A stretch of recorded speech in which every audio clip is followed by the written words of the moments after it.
for sound transitioning.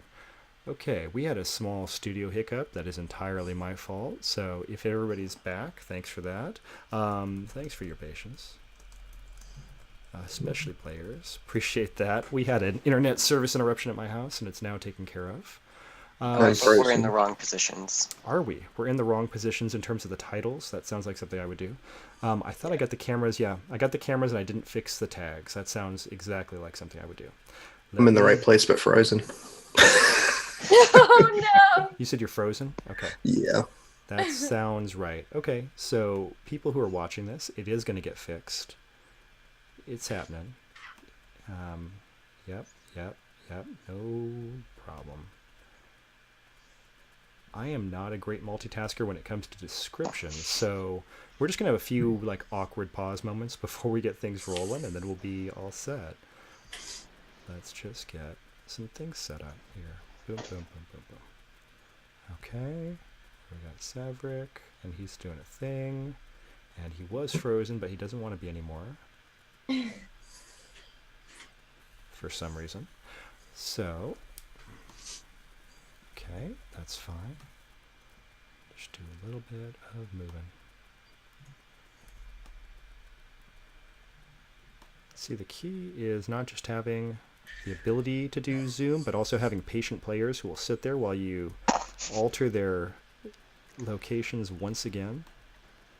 Yeah, thanks for the catch, everybody, because I would have probably forgotten I had all that extra stuff to do. Okay, everyone looks less frozen. I'm going to let it fly like that. We've got everybody in. Okay. Hopefully you guys see that in a couple seconds and everything looks okay. I am not happy with where Speedy's tag is placed. I have no idea why I'm so fuzzy. I don't know. Camera settings are weird.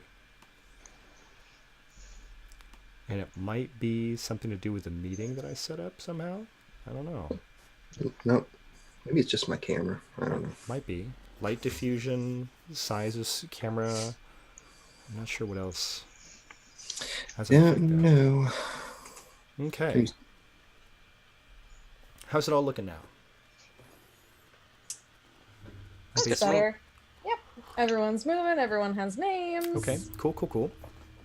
Chat, if you guys yell stuff at me, we'll figure things out as we go. We do have 3 people. We are playing D&D. I think that's something that's, legally permitted, so we should be okay on that.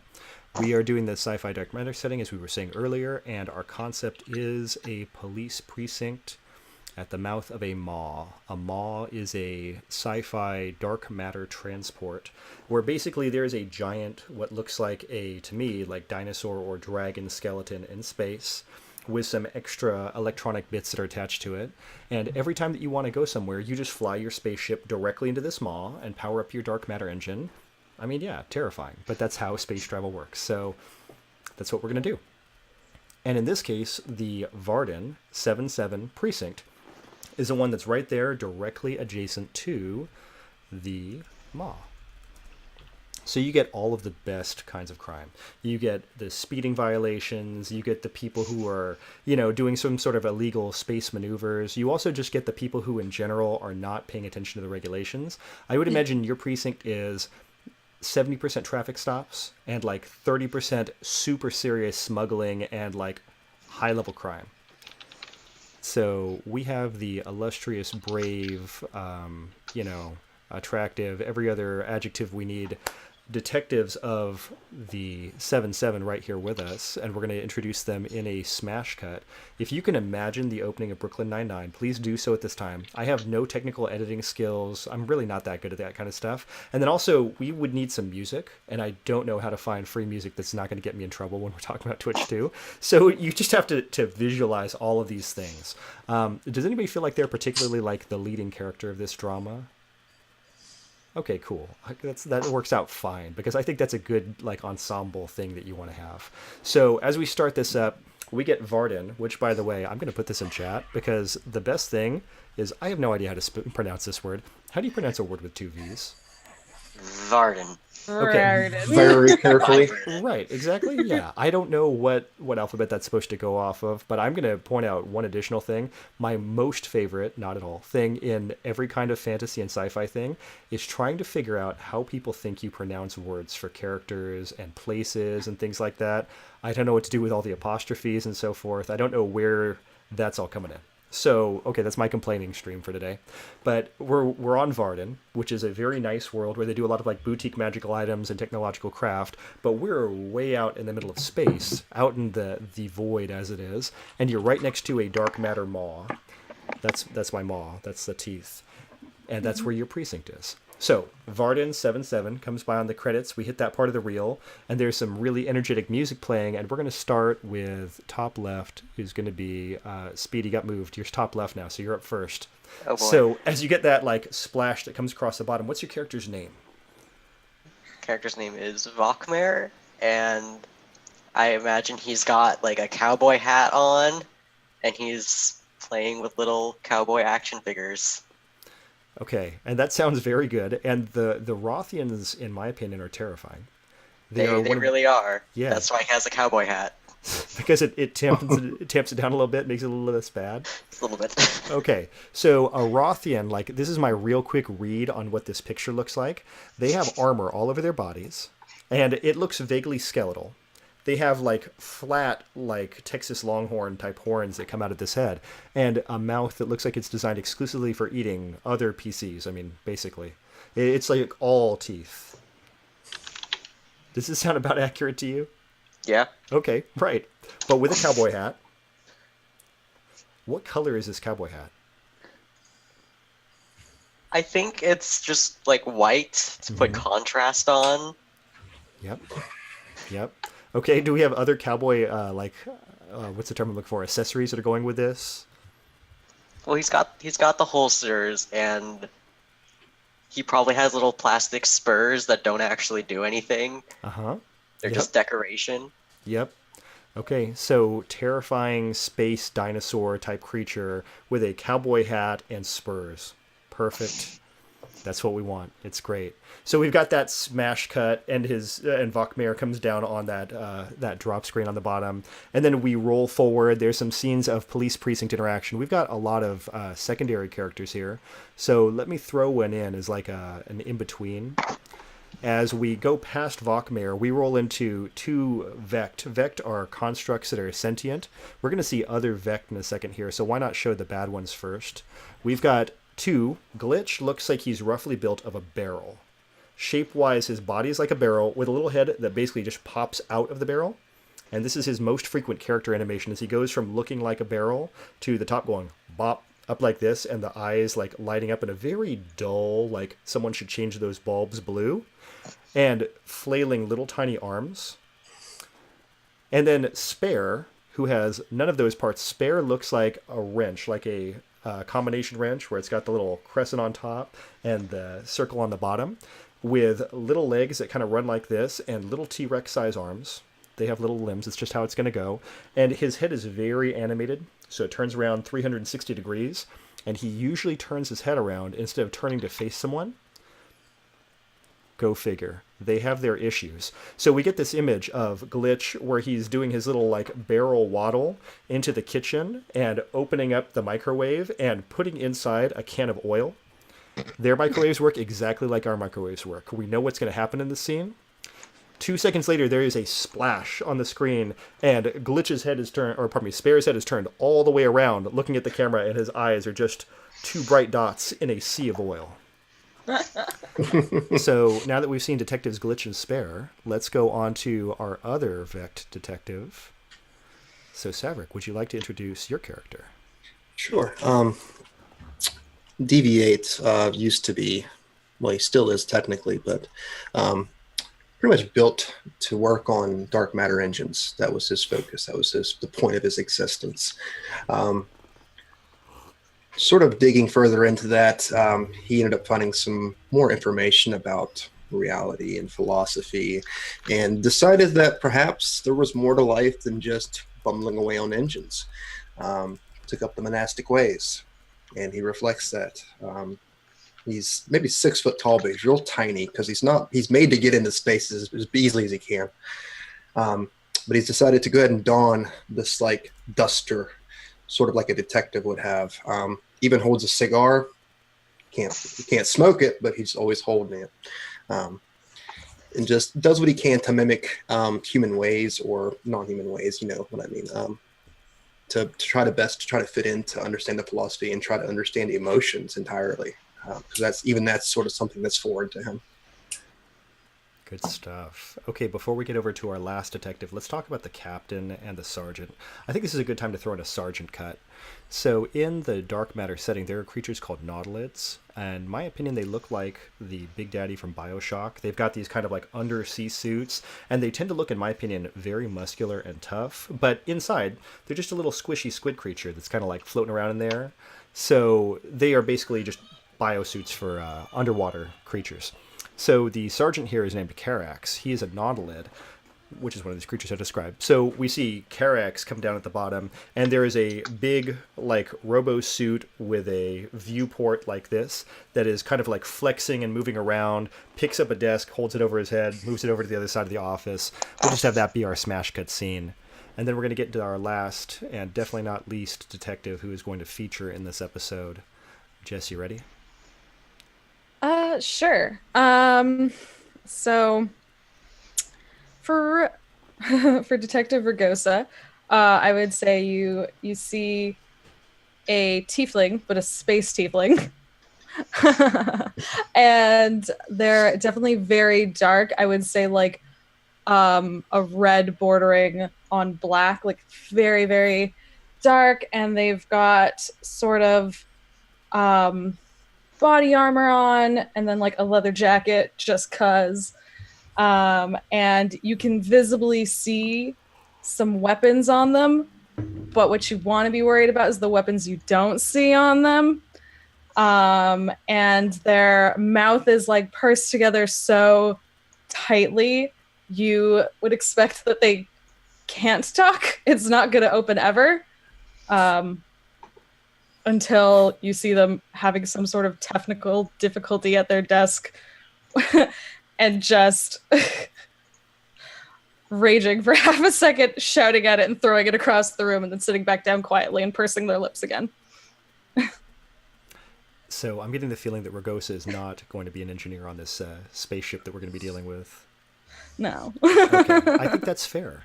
So a few things I want to point out as being like fun little things. Number one, you guys all have amazing characters. I love them all. They're great.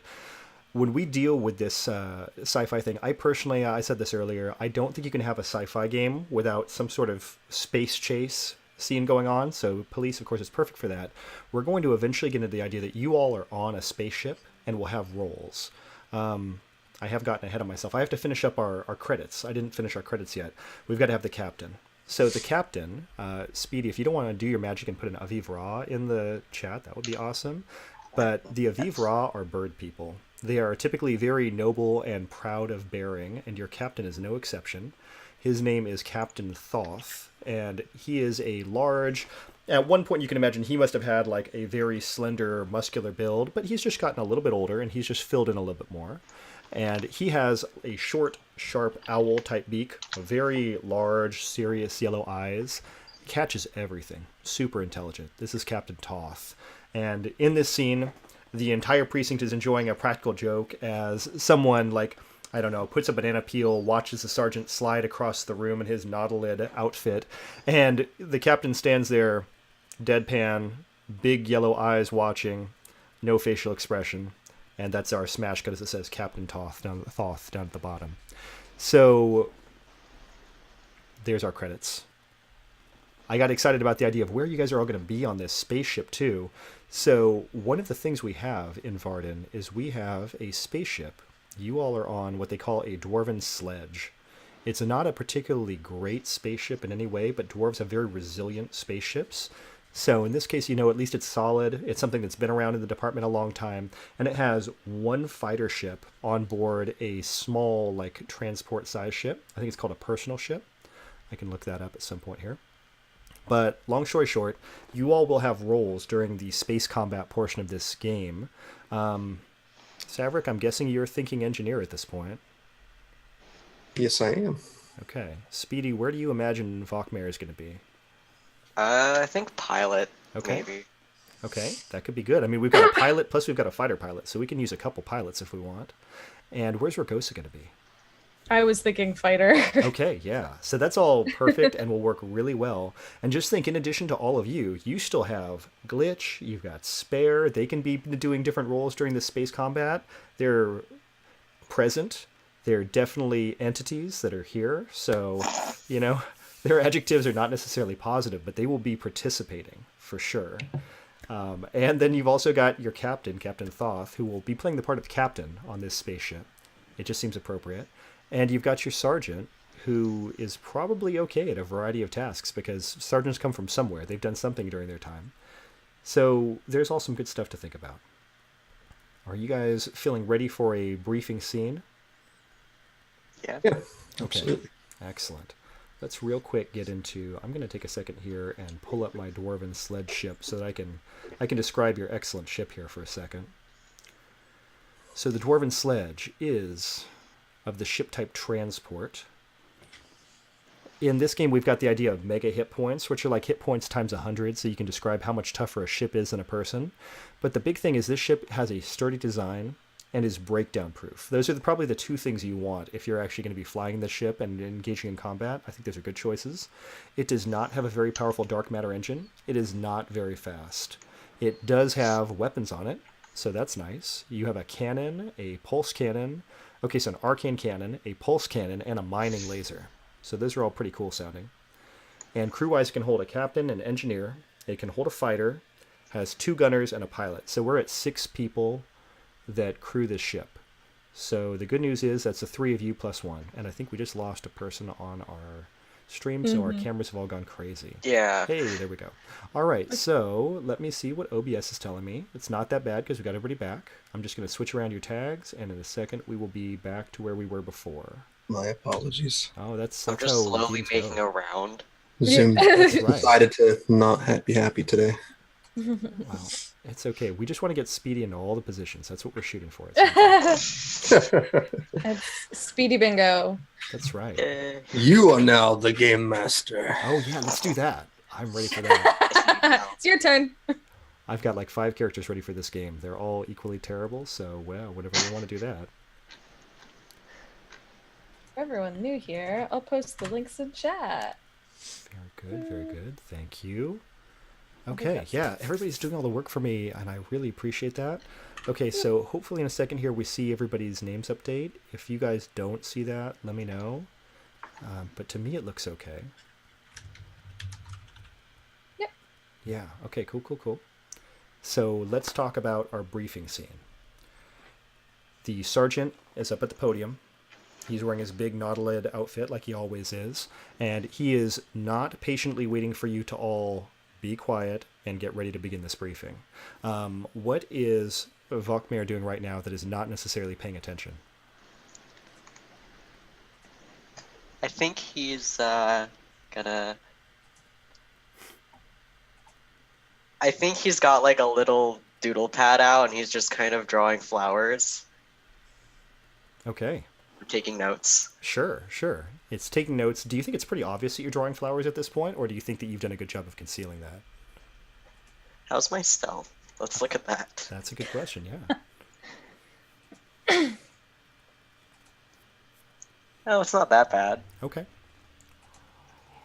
I think I've done a decent job hiding it, but anyone sitting next to me knows. Okay, yeah. So that's good. We'll be dealing with that in a second. And then let's talk about Ragosa. What's Ragosa doing? While this briefing's starting?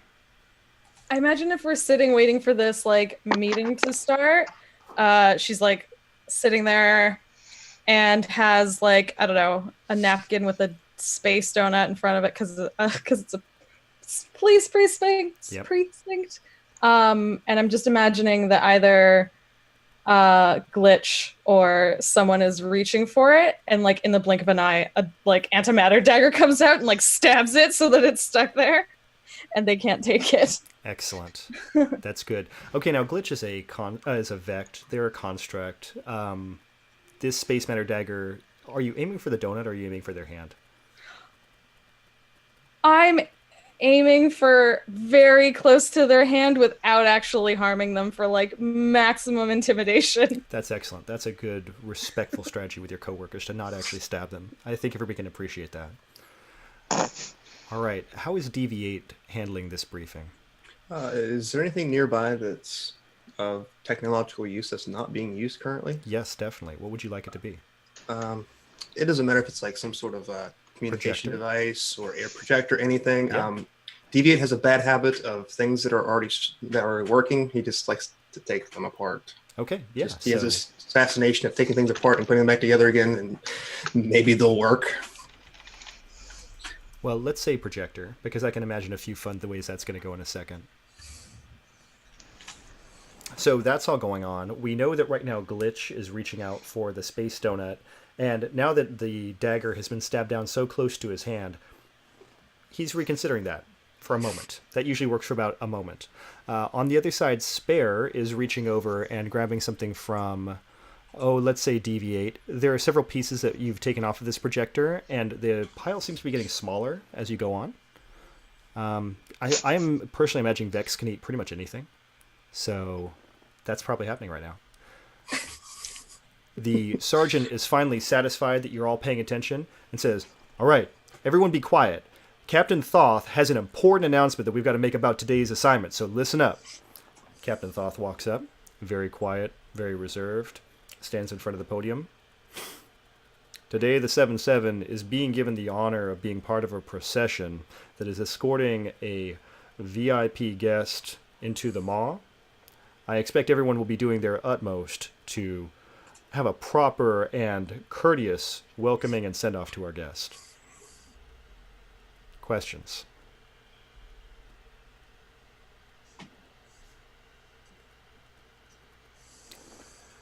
Glitch says, "Will there be snacks?" "No, there will not be snacks. This is going to be a normal work shift." Spare raises up his hand. "Can we bring our own snacks?" "No, you cannot bring your own snacks. The last time there were snacks on the spacecraft, there were issues with the mechanical equipment." DV8, do you remember the last time that they had snacks on the ship? I imagine this time he's probably dropping something because he's been noticed. He's just ding, ding, ding, ding, ding. Yes, I remember. All right. Everyone knows their positions on the spacecraft. This should be an easy mission. We are escorting someone approximately, 7 leagues. Some sort of space measurement. But this is really just a formal ceremonial procession. So no hot dogging, no space maneuvers, just flying normally. All right. And the sergeant says, "Okay, everybody stay around for a second after the captain's done. DV8. Can you define hot dogging? The captain comes back out, "Hot dogging. Flying in interesting patterns, doing anything above a basic impulse speed. We're going to maintain a stately and orderly procession, as is appropriate for the occasion." I will note that in my log. Does not match the definition in my database. We'll update. Very good. And the captain walks off from the briefing. The sergeant comes back up and is like hunched over the podium, and their viewport keeps dashing over to where the captain is at until he leaves the briefing room. Okay. Now everybody remember, this is also Captain Thoth's birthday. So nobody say anything, and we're going to try to have a little bit of a celebration when we come back from this procession. Folkmare, did you get the cake? Yes. Ragosa, did you get the decorations? Silently holds up some like clearly found from somewhere like leftover decorations. Folkmare, Ragosa, You got to do better. I don't have time for this right now. I've got to get the ship prepped for this escort duty. There's a lot of stuff that's got to get buttoned up. Deviate, help them make something. It's got to look good. We're going to leave in an hour, so get ready. He instinctively takes out a roll of bent tape and just is like, "Zzz. I'm on it, Captain." Glitch and Spare go over to the filing cabinet and pull out a large envelope of records. We could make, like, paper streamers out of these. Snip, They snip. begin cutting. Yes. Can I just go over and like smack whatever they have in their hands out of their hands? That sounds so appropriate. Yes, of course you can. They go fluttering everywhere to the ground. Papers everywhere.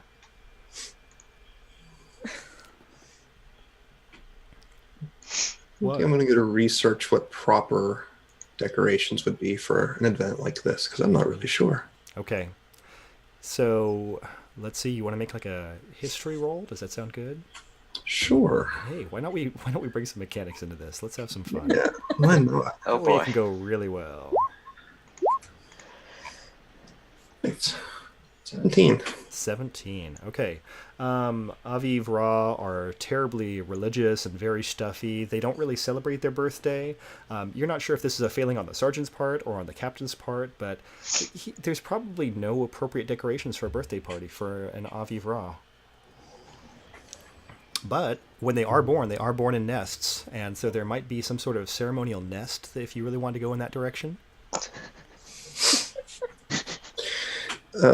According to Avi-Ra history, it would appear that nests are the most appropriate sort of birth application. That sounds dumb. Do we I- need, like, Can Okay. only speak for the histories. It is not personal preference.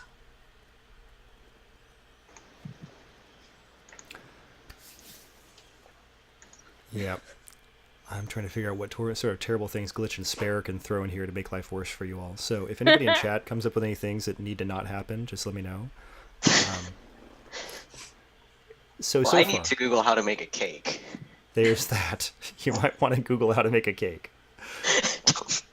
So you have found many cake recipes and YouTube videos and the equivalent thereof. So it's all up to you. There's about, when you search birthday cake, you got 400,000 plus results. So yeah, feel free to just pick the one you like best.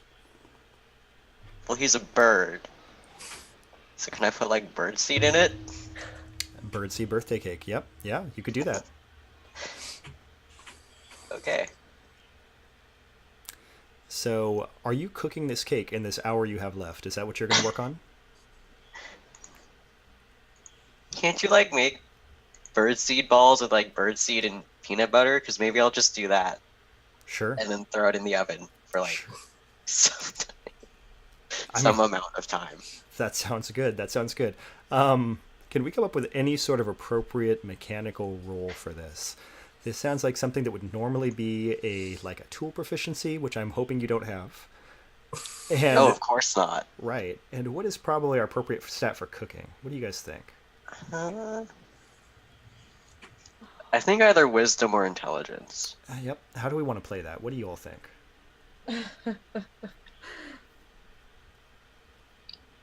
I don't know. I feel like wisdom would be choosing the right recipe, and intelligence would be like not burning it in the oven. Like, Sounds like you want him to. I make have a two +1 on rolls. both, so, like, it doesn't matter which. Okay. Okay. Survival? Yeah, there you go. That sounds pretty accurate. So let's call it a wisdom check at this point.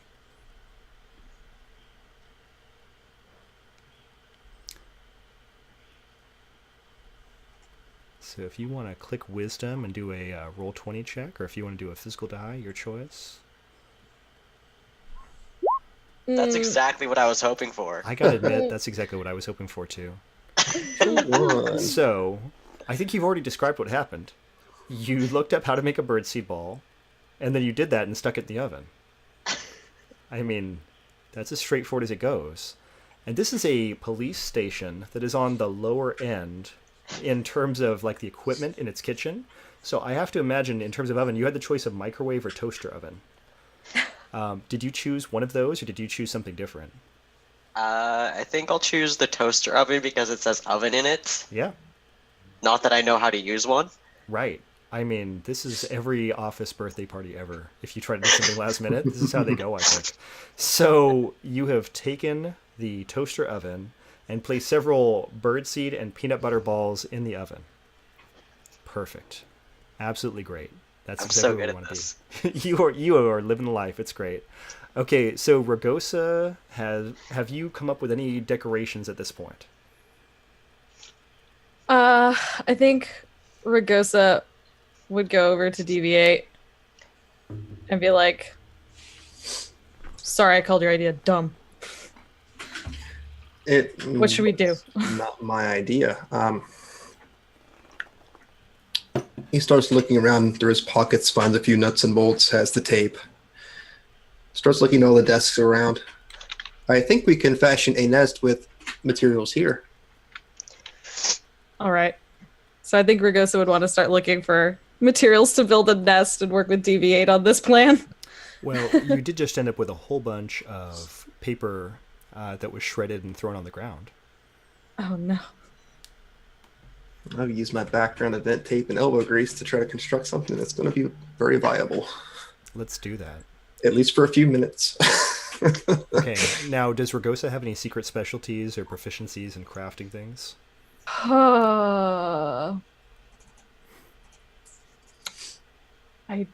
I think they're very dexterous and capable, but I don't think they've crafted a nest before. Yep, that sounds about right. Okay, so let's go with Deviate, making a dexterity roll. Let's just do a dexterity roll there, and let's do a dexterity roll for Ragosa, and let's compare results. Let's see how good everybody's nests look. Oh gosh. Okay. All right, I got an 18. Excellent. 17. Wow, you guys are really good at making nests. It's surprisingly good. Like, I don't know, maybe you've got something going on here you didn't know about, but there is a big paper nest that is taking up, let's say 2 or 3 of these briefing room tables put together. Yeah. I mean, it looks like maybe the captain could even sit in that if he wanted to. That's what I was scared of.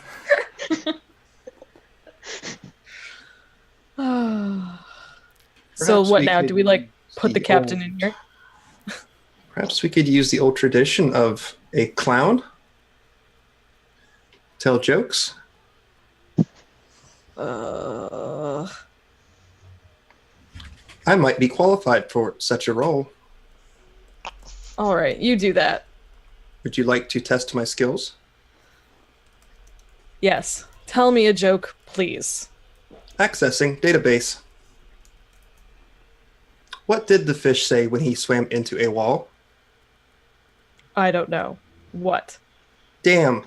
LOL. Do I qualify for the position? I think maybe we should outsource this one.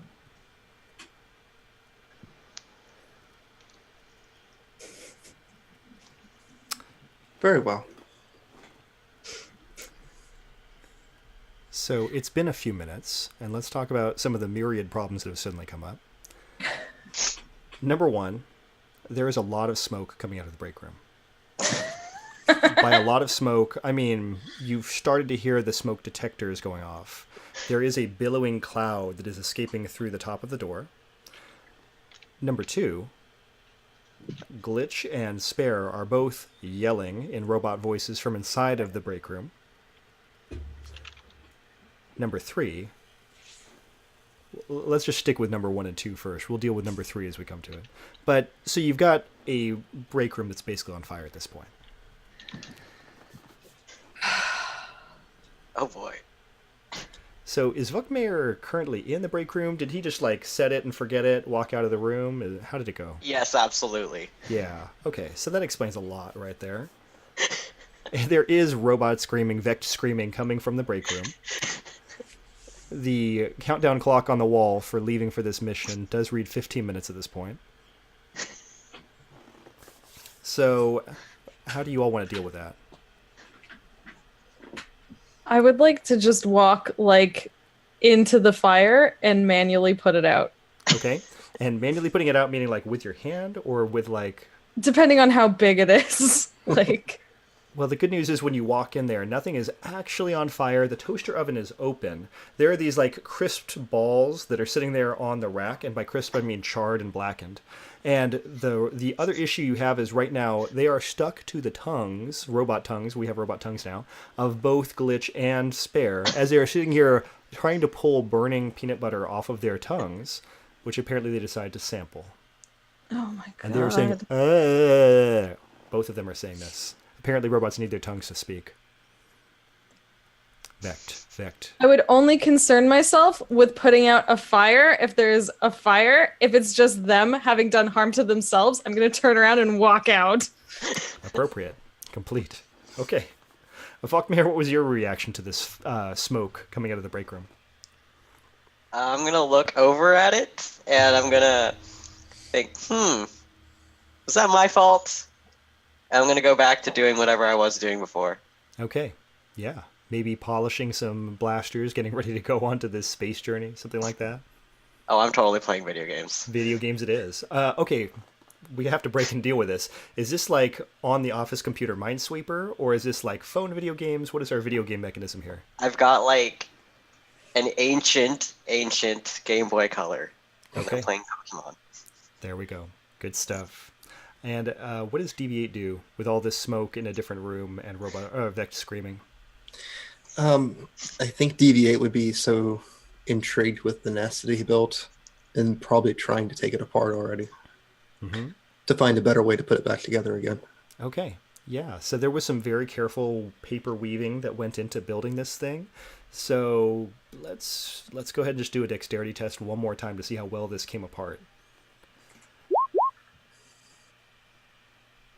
Wow, 18. It's fine. Everything is fine. How about that? This is the surprise where everything in this part of the event is going just fine. So we'll just kind of like elapse a little bit of time here as we get ready for our space blast off. What time? Sorry, 8. Okay, we're good. So as we get to the ship, let's talk about what it looks like. So when I hear sledge, I'm imagining something kind of squat and like rectangular solid looking. Do you guys think there's any distinctive colors? Is there any way we're going to know this is the 7-7 ship versus other people's ships? I assume we have our logo on it or something. Mm-hmm. What do we think that looks like? Color, position, etc. What's that like? I'm sure it's like some tacky, like gold and black sort of look to it. On like a maybe off blue background, because this seems like the thing with police nowadays. Okay. Sirens, the flashing lights on it's just something over the top and ridiculous that really stands out. Yeah, those are important things. We gotta have sirens. We gotta have flashing lights. Okay. Any other details here on the exterior you guys can think of for this ship? Okay. I could only assume we've had to wash graffiti off it before. I mean, that does make sense. That does make a lot of sense. So maybe right now you don't have to deal with that, but yeah, that's happened recently, probably within the week. So this is basically like a big squat, looks like a box ship, and it has very small, like thin fins near the back to kind of keep the ship away from the dark matter engine, which pushes out the back. And as you're all looking at it right now, the boarding plank is open, so you can all walk up into the ship. And the Sarge is outside, and he's got his clipboard, and he's checking off things as he is preparing for flight. Okay, so Ragosa, you're the fighter pilot, we decided, right? And if you're not at the fighter pilot station, are you going to sit at gunner station, or where are you going to be? Yeah, it would definitely be gunner otherwise. Okay, so we'll put you up at a gunner station. Deviate, are you rolling back to the engineering position right away? Absolutely. That's where I feel most at home. Excellent. Okay, and Vokmir, you're going to be the pilot, right? Yep. Vroom vroom. So everybody filters in, hits their seats. The captain is going to be on the bridge. I imagine we've got like a classic Star Trek type bridge where we've got the pilot here, we've got the captain right behind you. The sergeant kind of sits off to the side and does important sergeant-y things. I don't know what the sergeant's position actually is at this point. Yeah, we've got the engineer that is in the back near the dark matter engine, because that seems appropriate. And there's 2 gunnery stations. One is for an arcane cannon, and one is for a pulse cannon. The pulse cannon does more damage, but the arcane cannon does a thunder wave. In the PDF, by the way, this is page 159, if you guys want to see what your ship looks like. So there's some cool stuff either way. And Ragosa, where do you want to be sitting? Between the 2 gunnery stations? I'm trying to... Mm-hmm. I think I would go most damage, please. That does sound like a good choice. Okay, so you're sitting the pulse cannon. So the consequences of choice here, the only thing you have to worry about is that Glitch is your second gunner. So nothing else bad. That's it. We've got that 1 extra gunner who is sitting there, and then Spare is assisting in engineering. Yep, just so that I can see that look on Sav's face. It's great. Sure. I imagine if there is such a thing as a co-pilot is probably the sergeant at this point, so we've got all these positions filled at this point. Yeah, right? I mean, it's some good stuff. So we're getting ready for you all to take flight, to depart the precinct and begin this important escort mission. So we know what the sledge is doing. We know how the ship's going to work. As we go through this, there are systems on the ship. That's not where it is. I'm trying to find the thing where we can see what you can do with your jobs. We've got all the ship weapon descriptions. That's not it either. Dark matter engines. Sorry guys, I'm trying to make this as useful as possible quickly. There it is. Ship roles. Okay. Character roles on the ship, 175, just so you know. It gives you some ideas of things you can do if you need to do something for your ship. The captain has basic captioning actions. They get to instruct people to do other things. Pardon me. They can tell you to basically take crew maneuvers to prepare yourselves. They can do scanning. Engineer, you get to do things like put power into certain systems. You can overcharge the... Well, you're not a spellcaster, right? No, I'm not. Okay, so you're not going to be worrying about an overcharge, which is okay. But you can do system repair, which is, of course, very important. And void jumping. Those are things that will probably come up. The fighter position, deploying in the lighter, more maneuverable vessel. I'm just waiting for that to happen. That's got to be a thing. And then we've got the gunner positions as we get a little further on. And you can basically open fire and take readied shots. The pilot... You're going to be the one actually moving and doing turning. So that's going to be set. Now, your ship is not a... Oh, no. It is hard turn. You can do hard turn. I did read that right. And we talked about hot dogging. There is also dog fighting as an official thing here. So, nice. Those things are all there. And if you guys can kind of remember that's a set of rules, we'll probably try to use those, as long as I don't forget they exist in 5 seconds. Now, you all have gotten to your positions. You're in the ship is ready to go. As you are about to depart, the captain has given the okay to move forward.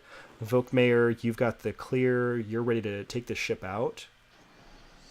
At this exact moment, there is a Rothian fighter. A Rothian fighter is an organic ship. It does basically, in my opinion, the way I'm envisioning this looking is like the skeleton of a piranha. So it's got like the oversized biting jaws, really big kind of bulbous half oval head, and then the like streamlined lower body. But this is a small ship. It's definitely smaller than your ship, and it's what they call an Umbra. So, Vokmayer, you've seen this before. These are typically bad news, but they're bad news close up. They're also really good at damaging other ships around them if something happens. They can do like a pulse that can black out your systems and prevent you from transporting. It would typically be a big deal to just have a ship come up and show up, but it does have police markings on it. This is from the Major Crimes Unit. And there is only one Rothian that serves in Major Crimes that just comes into your station and messes everything up routinely. Their name is Rether, and everyone knows Major Crimes is the worst. That is how Major Crimes works. This ship has docked, so it is right up against your ship. It's getting closer, closer, closer, and you hear this boom, as the ship very gently docks against you, and it just sits there. I want to speed up slightly as they're docking, so that it's difficult for them to do it. Okay, yeah. So you're speeding up, and they did not. So rather than it being them instigating this little ship kissing maneuver, it's actually you, and it rocks them back a little bit, and you get the instant hail on the pilot console, which the sergeant pushes up. Rether looks very similar to Volkmar because the Rothians generally look similar. No cowboy hat. No fun expression, anything like that. He's kind of leaning back on his console like this, horns sticking out, looking like upset, but also like he thinks it is cool, the way that he is sitting. I would imagine that he's got to be wearing like a ballistic vest, like a SWAT team vest. I just imagine that's like a normal piece of equipment for them, and they wear it all the time because it says major crimes in large letters across the front, so that you won't forget that they are from the Major Crimes Unit. They're also wearing their badge on one of those dog tag chains on their neck, because that looks cool. Yeah, if you could smell Axe body spray over a camera, you would, just so that we're clear. It's the future, maybe we can. I am okay with that being a thing that happens in the future, as long as it doesn't happen any day soon. So, yeah. God. The smell-o-vision is the worst. Smell-o-vision would be so bad if Axe body spray still exists in the future. Hopefully they would outlaw it. So this ship has pulled up, and it is touching yours. And Rether is sitting here, and he says, "What exactly do you think you're doing?" This seems to be directed at Volkmar rather than at the entire crew. My job? I think you just scratched the finish on my ship. I'm going to have to bring it back later so you can detail it out properly, buff it out. I will do my sincerest best. It's probably going to suck. So, I hear they're letting the 7-7 out into this parade. Try not to mess it up. I mean, you basically just have to fly in a straight line, so you're probably going to mess that up.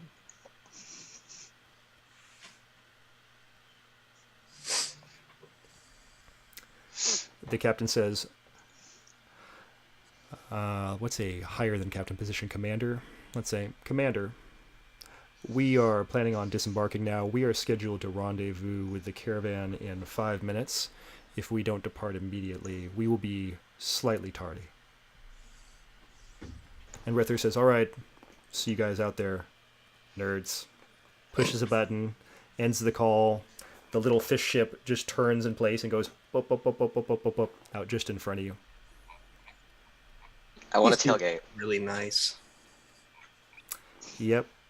So you're going to tailgate him. It's working out great. You were just right there the whole way. You have a proximity alert that is supposed to keep you from doing things like this. It continually pings. Can I turn it off? No, that's actually a safety feature. You actually have the sergeant, when you're trying to disable it, he keeps turning it back on. He says to you, "Volkmar, be careful what you're doing. You know, we've all got families to go home to at the end of the day. You can't be flying this thing unsafely." There's going to be a weird camera thing in a second. I'm being perfectly safe.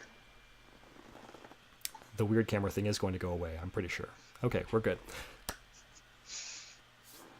The captain says, "Department regulations state that department ships should be no less than 100 meters apart at all times."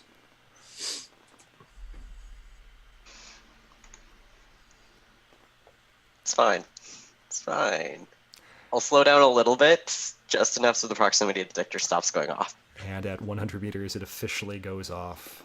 And the captain and sergeant have calmed down. Deviate, how are things going in the engine room? Probably terribly. I assume I'm probably taking things apart left and right. Yeah, but the question is, are you taking them apart because you just want to take things apart? Or are you taking them apart because Spare keeps putting them together? That would sound very likely. Yeah, so there is life support on the ship. And people like that. There's a pipe that, it's supposed to control where oxygen goes into these different compartments of the ship. And Spare has taken that out and has plugged it into the exhaust port for this cabin. So the oxygen that's supposed to be going to the gunnery bay is currently venting into space. I think I'd probably slap his arm to the side Mm-hmm. and go to rectify it. There are organic life forms on the ship that need this system. But there's only one, so if we let out half the air, it would still be okay. I'm not sure that's how it works. I think it would be efficient. It would probably be a lot better.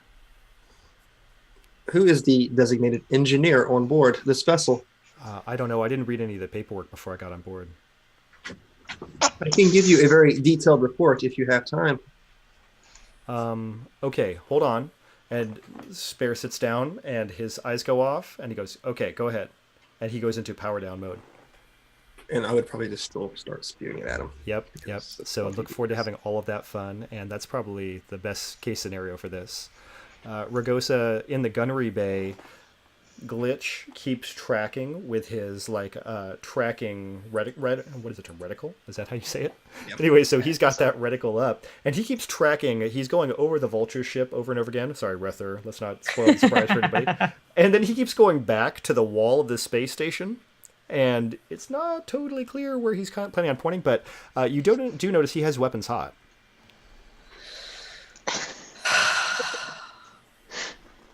Oh my god. Dum-dums, stop. And I don't know. Can I just put his safety on? Can I power down his unit? Can I? The only reason I want you to make a roll on this is because if you roll a 1, he is going to fire into space.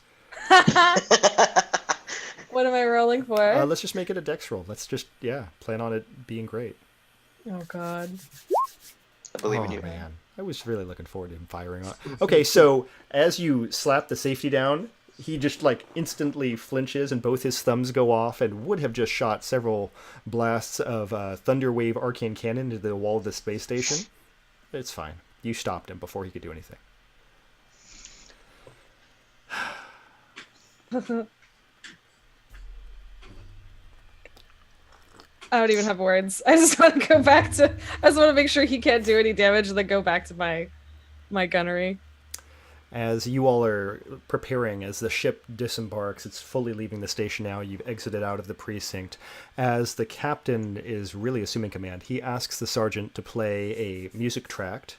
You are now listening to a very ancient Aviv Ra concert piece.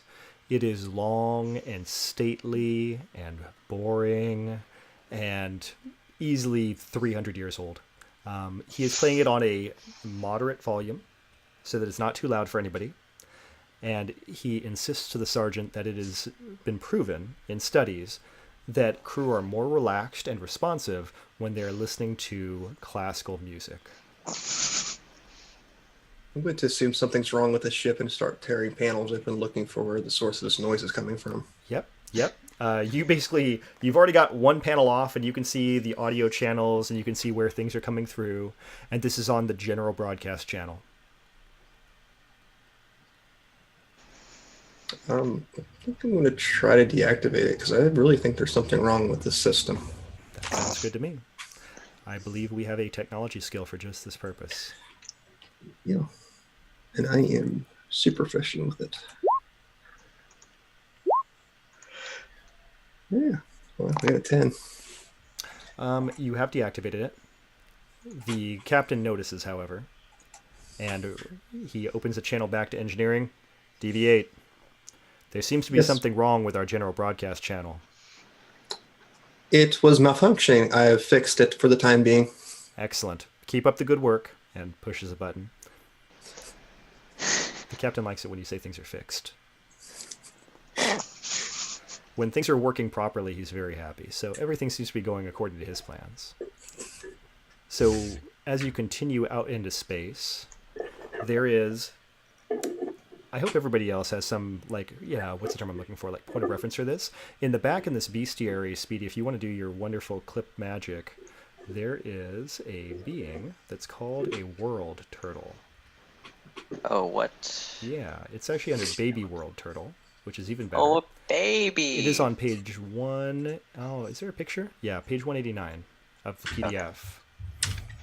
World turtles are gigantic turtles, And on their back, on their shell, they contain like an entire planet, like a planet atmosphere and landmass. So as you are coasting along into space, there is an elven procession. The elven ships are all kind of like narrow and organic, and they look like a twisted wood. They are primarily made of wood, and they're all flying along in a very stately formation. The ships that are escorting this world turtle are small. So you have a massive world turtle. It's about 2 size classes larger than your ship for comparison. And it has on its back an ecosystem. There's an atmosphere, you can see oxygen and clouds, you can see gentle land masses in the distance. And then around it, there are little tiny elven fighters that are zipping along. And they're all super tiny. They are about the same size as Rether's Umbra, which is the Rothian fighter that he's flying. And then now you have the 7-7, which has a big, bulky rectangle of a ship, like a stick of butter, that's just going to fly out there and take some sort of position. The captain instructs you that the proper escort position for your ship would be in the front on the left. I don't know if that's port or starboard. If anybody wants to tell me, feel free. Otherwise, they're going to be out there on the left of the world turtle. And Volkmar, how do you handle that instruction? I go a little too fast into position, and at first I like start going right, and then I remember which way left is, and then I correct myself. You've got it. You probably had the same port starboard problem I had a second ago, so yeah, that's understandable. On the opposite, on the right side, is Rether in his Umbra. So the two of you are flying, your 2 ships are flying the point positions for this caravan. Now, again, Vvarden 7-7 is a maw-based station. You're supposed to be right there in front of the maw. So you have a very short escort route. You should reach the maw in about 30 minutes at the rate that the ship is flying, and it should be very easy to get this ship, this world turtle, and all of the accompanying fighters into the maw. This is a cakewalk.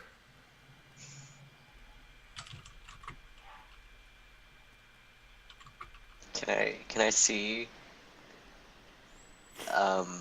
Can you write down this guy, the guy's name? Oh, sure. The other Rothian. Yeah. So his name is Rether. Rether. Like this. Oh. Okay. Can I see Rether from where I am? Yes. So his piranha-shaped ship is in line with yours and slightly ahead. So when you reach the maw, his ship will go just before yours. Oh. I don't want that. I want to be before him. So you could try to pull ahead a little bit if you want to. Just a little bit. Just enough so like I'm ahead of him, but not enough that the captain might notice. Okay, this is going to be a tough thing. I think this is going to require a piloting check just to see how carefully you can play this. Okay. Alright, let's do this. Okay, so it's fine. The roll's fine, right? But here's the issue. When you pull forward, Rether also pulls forward. Oh.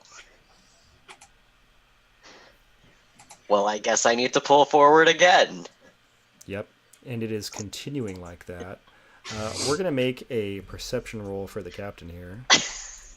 Because his main concern is that you are getting a little bit away from what you're supposed to do. And the captain, I'm going to say, has noticed the idea that you all are too far out. And he says to you, Volkmar, you need to pull back. This is an escort mission. We've got to stay back towards our VIP. Okay. And I hit the brake a little too much to get us back there. Okay, now here's the good news there. Rether is also competitive.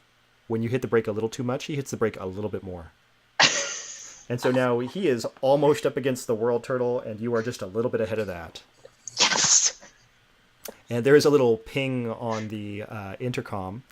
Now the elven fighters are pinging your ship. Oh. So the sergeant punches that up, and a very dignified elven voice says, Vvarden 7-7 vessel, it seems that you are having erratic flight maneuvers. Please maintain a courteous distance from our guests so that we can have a appropriate caravan. The captain says, "Understood."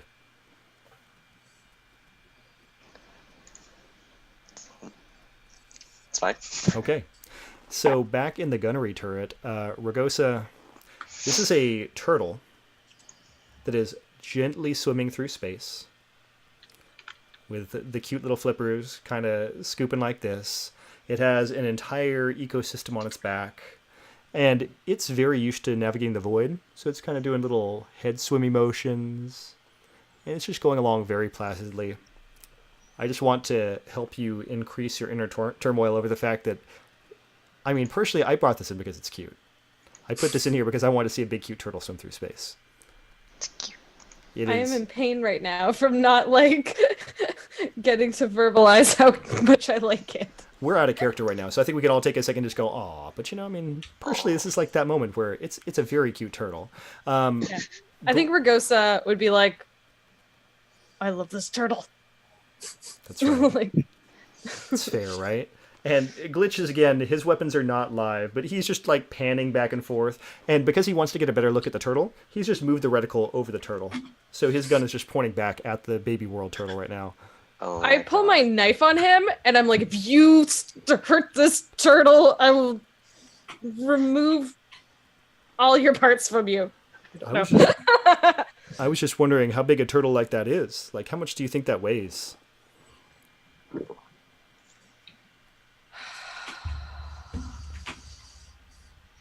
I don't know. We'll just stick with that. Okay. Who has sensor operations on this ship? I know that the captain can do it. Let's see who can call up sensors, because I'm going to have somebody do that. Boom, boom, boom, boom, boom. Going through this real quick here. Void jumping. So far, I'm guessing it's going to end up being an NPC role. I think it's just the captain. It does look like it for sure at this rate. Yeah. Well, he's so- competent, so I'm not concerned. I mean, that is a good point, is you guys have a very good captain, so you should be well set for that. Okay, so let's prepare a role for Captain Thoth as he is inspecting the maw. So Captain Thoth, being a reasonable and careful captain, says, Vogmare, I want you to focus the sensors forward. Let's make sure the maw looks like it's operating properly. We don't want anything to go wrong with this jump. Will do. He makes his roll. It is a very good roll because he's a very good captain.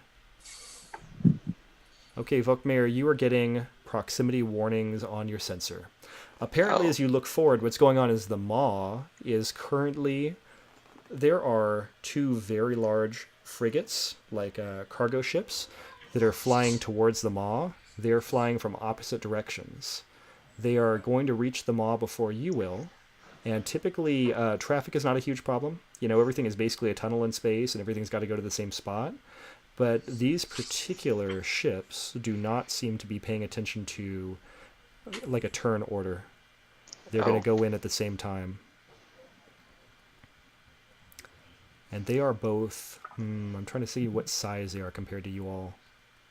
Larger by how many tons? I just need, like, a general idea for myself. Okay, so each of these ships is approximately, they're actually a little bit smaller than you. So that's good. They're a little bit smaller than you, but the problem is that two ships do not fit into one maw at the same time. And your estimate is that these ships are about to collide in the mouth of the maw. Oh, cool. Yeah, right? That's pretty much it. So you're in the pilot position. The captains realize this. He says, Ragosa, aim the guns forward. I'm not sure what's going on. We might have a problem here. Folkmare, go ahead and open a hailing channel. Okay. He I will says, do that. okay. He says, civilian transports, you are about to have an accident in front of the Vvarden Maw. We need to keep this lane open for transport. Please respond.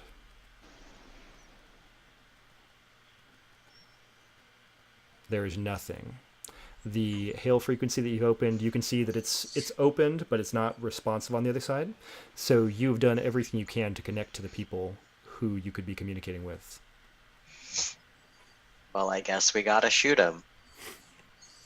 So there are 2 guns here on this ship. There is the Thunderwave Cannon, the Arcane Cannon, and there is the Pulse Cannon. Now the Pulse Cannon is all damage. When you shoot something, it's going to blow it up. On the Arcane Cannon, if they fail a save, it's going to push them away from you.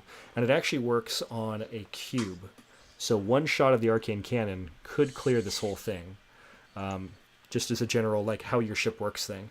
What you'd have to do is you'd have to maneuver up in front of them all and shoot the cannon at just the right shot. But if you don't do that, you can just normally shoot. So, Ragosa, how do you want to handle things in the gunnery area? Okay, I was on the pulse cannon, but I want to kick. Glitch. Was it Glitch? Glitch. I want to kick Glitch off of the arcane cannon so I can try and do this. And I'm going to shout up at Vokmir and be like,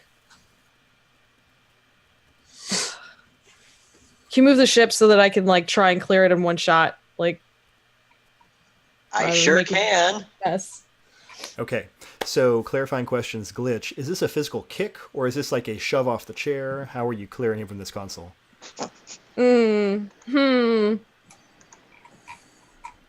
Oh, gosh. Yeah, I guess I was, like, coming in and trying to, like, tip him off. Yes. Just, like, I imagine he's not the most physically capable in his space, and I just want to try and tip him off and sit down casually into the seat. And the good news is Glitch is used to rolling, so you know that he's going to be fine. You don't have to worry about that, like, you know, possible implication of hurting a coworker. A Glitch just rolls over, and then they get up, and they're just standing there like a barrel again. Okay, so we need to do some piloting, and then we need to do some shooting. So, Vokmir, you've got to lead us off here with a piloting roll to get into position. Alright, let's go. Roll for me? Okay. Ooh, very nice. So you've got that perfect distance where if an arcane cannon goes off, you're not going to damage the maw, but you can push these 2 ships out of space. You've basically, like, kind of put yourself right between the 2 so that this shot will knock them away from the maw. It couldn't go any smoother than that. So that's going very well. Could I use my roll to redirect power to the weapon so she can get an additional attack if she needs to? Ooh, that's a great question. I am pretty sure that's a thing you can do, so let's Yeah, see it that. is too. Dun, dun, dun, dun, dun. Yep, that's sounding pretty cool. Yeah, if you invest the power in one of the ship's weapons, a gunner can make one additional attack using that weapon when they take the open fire action. Super cool. So if for some reason this does not work in one go, yeah, you can do that. So thanks for getting in there with that, Sap. That's perfect. No problem. Okay, it's now all down to Ragosa making a shot with the Arcane Cannon. Let's see what the Dwarven ship says that does. Arcane Cannon. Okay, so I'm really making con saving throws, but you're ready. Ragosa, is there anything you want to throw in there that I should know about? No, I was just trying to read it. It's just proficiency bonus plus dex. Yeah, and it looks like in this case it's mostly a con save on my part. Yeah. Okay, so a ship with a con. So I'm just trying to, like, exactly as you described, I'm trying to shoot it so that it pulses out and pushes them and clears the path. Mm-hmm. Cool. Okay, so I am noticing my first problem with this, which is trying to figure out how a ship has a constitution. That's a good question. Yeah. Mm-hmm. So That's let me extremely see. valid.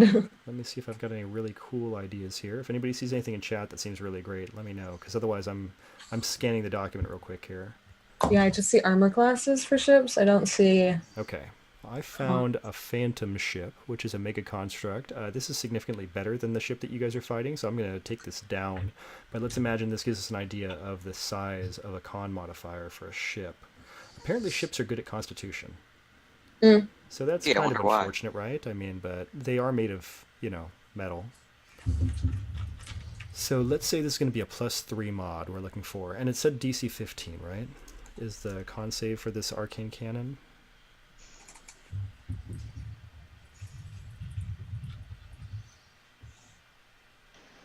Arcane Cannon, DC 15 save. Okay. Let's do this. I didn't actually roll it. That's my fault.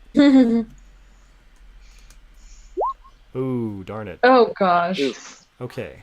So the downside is, on a failed save, or on a successful save, the target takes half the damage and is not pushed.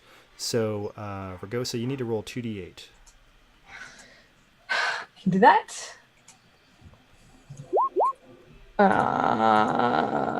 So the good news is you didn't hit the ship too hard. That's probably a pretty good thing. Let's go ahead and take our break here.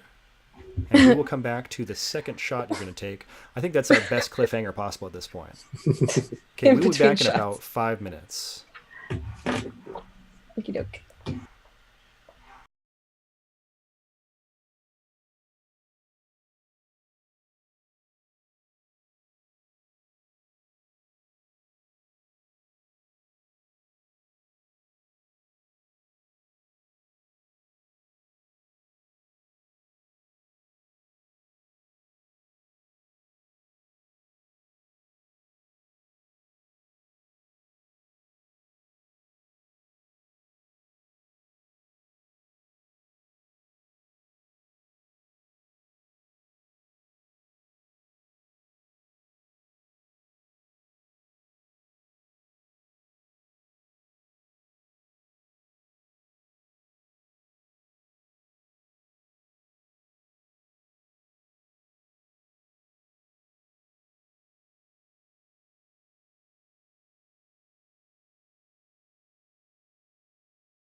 Alrighty.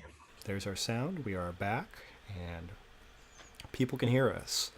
How will shot number 2 go?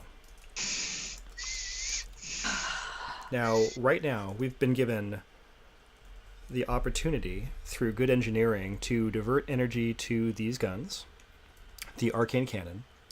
If we take another of the same kind of shot, it's going to be the same thing. You'll have one more con save on the part of these other ships to see if they survive or not.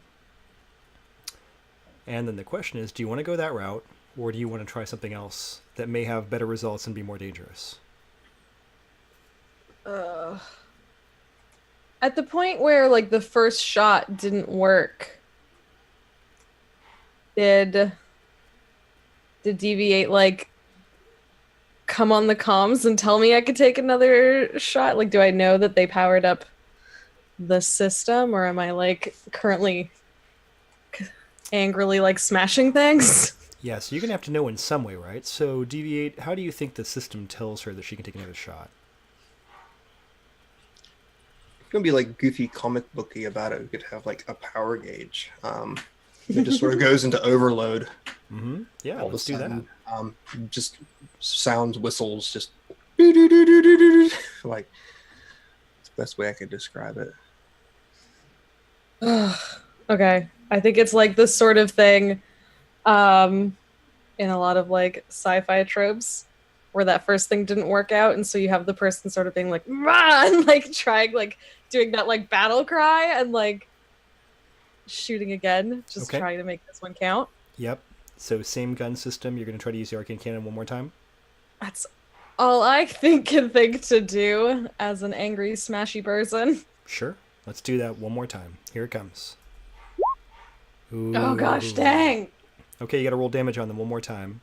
But unfortunately, these ships are deceptively tough. Okay, well, so the good news is the second time you really damage these ships compared to the first time. So they're floating around and they're looking mildly decomposed at this point. Yeah, a little bit broken up. So after you have taken both of your shots, in the best spirit of a competitive trope, the Umbra, which is piloted by Rether, flies up into the middle, which is now between you. So if you're here and these two ships are here like a T, it flies directly in front of you. And the Rothian ship has an ability called a Dark Pulse. Oh god. You are getting the readout on the ship, by the way, Volkmar, that this is coming up. Let's say every station gets a readout that there is about to be an enemy action taken. This is, and when I say enemy, I mean, we're all pretty clear on the idea this guy's an enemy at this point. I don't think this is something you could consider to be a friendly action. So, the good news for the purposes of resolving this combat is it's a dexterity save, not a con save. But the bad news is every ship is going to make it. Because he's basically firing on your ship too. Now, to make it fun, a random system on the ship will be disabled if you fail the save. So there's a few things that are going to go on here as being things. So if we have to make a save for the ship, who do we think should make it? Technically, I should probably have to make it. Yeah. Well, there's the pilot. I know, that's what I'm 50-50 on. Is it an engineering thing or is it a pilot thing? It's a dex save. Okay, which of us has the higher dex then? Mine's +3, so. I got +4. Do you want to let this one be a piloting, maneuvering thing then? He's going to try to ride this wave out? Sure. Yeah. Okay. For me. Well, so the good news is you're a Cool Rothian. evasive maneuvers. Yeah, and you're a Rothian, so you've seen this pulse in action before. You know that this is a pretty devastating thing to have happen to a ship. So it does make some sense. Okay, so you're going to make a dexterity saving throw, DC 13. All right.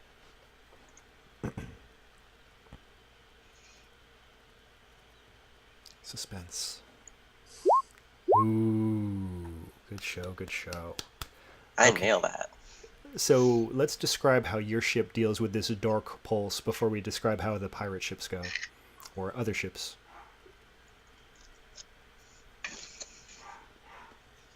Well, the 22, I do it in style. Okay. Do you feel like you've left your initial position, or did you just kind of ride the wave? How'd it go? I think I would have left my initial position to like loop around a bit and do some fancy flying and then go back to where I was because I don't want the captain to yell at me. So there was a few moments of hot dogging where the ship basically flew around, maneuvered around this pulse, avoided all of the impact from the dark pulse, and now moves back to a normal position. Okay, we're going to do our totally not pirate ships. Oh, dang. They are passing everything. These pirates are good today at doing stuff. I'm sorry, this is how I roll dice when we play games at home, and it's just not nice. Okay, I've got to roll Rothian damage here. Oh boy. For this ship. Okay, and it does a significant amount of damage to both of the other ships and yours. Does anybody take damage? Where are we at? Nope, none of you take damage. I should have read that part first. I didn't need to actually roll that. So, this dark pulse did not work, has caused a lot of turbulence, space turbulence in the area as everyone tries to ride out this wave. So the two ships are further back. So you've got the two ships that were about to collide are now like riding out the pulse. The Umbra is in front of you, the Piranha ship that's run by Rether, and then you're here. And with all of these things going on, the elves and the world turtle have not stopped. So you now have a hailing coming on as they are attempting to communicate with your ship.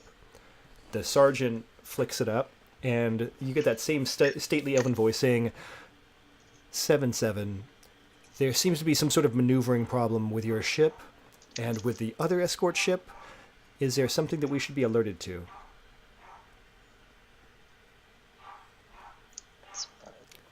The captain says, we are currently trying to handle a civilian problem with traffic.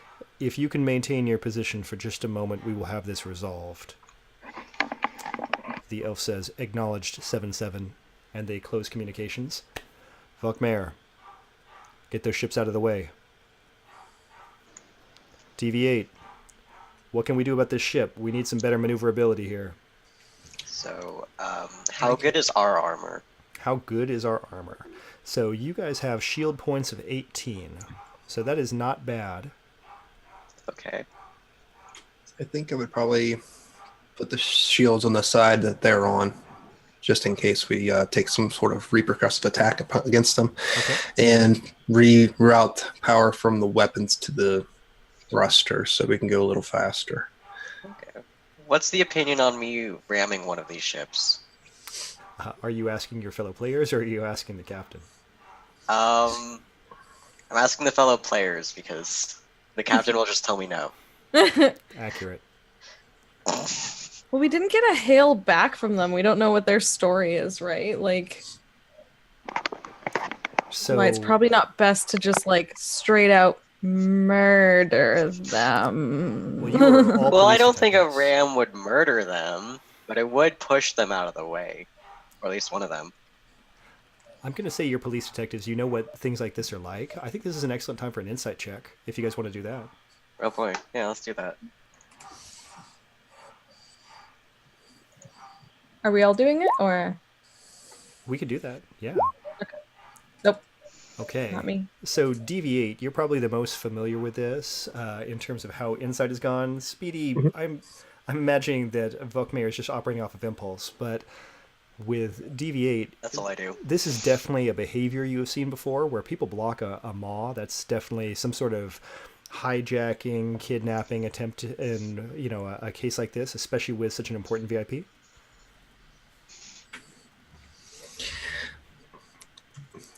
I'm not sure that ramming's the best conclusion, but we're not exactly a real beefy ship. Maybe we should just take him out. You saying I should shoot more things? Because I can shoot more things. I think with that, we'd probably, if we're clear of this blast, we can just go ahead and reroute that power back to the weapons themselves. And let loose on them.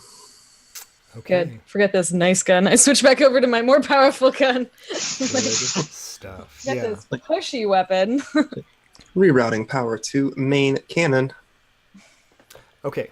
So you're back over to the main cannon. I think we're at the point where we're going to start dividing up like a turn order. Vokmir, I'm going to have you go initiative for the ship. So as the pilot, I'm going to say you're in charge of when the ship goes. Hey, look at that. Jeez Louise. Did it go really super good?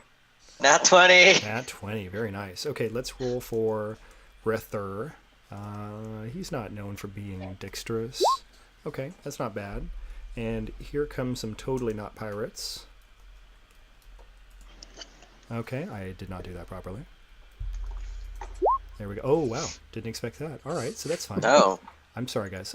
So let's have your ship go first, then the pirates, and we're going to finish up with the Umbra. And that all sounds just about right. Okay.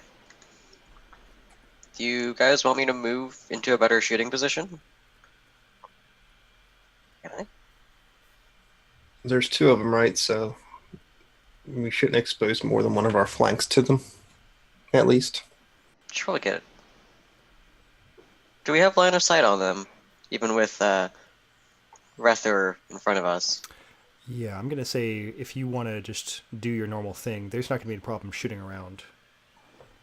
They've got a pretty small fighter ship, so they're not eclipsing your field of fire anyway. Oh, okay.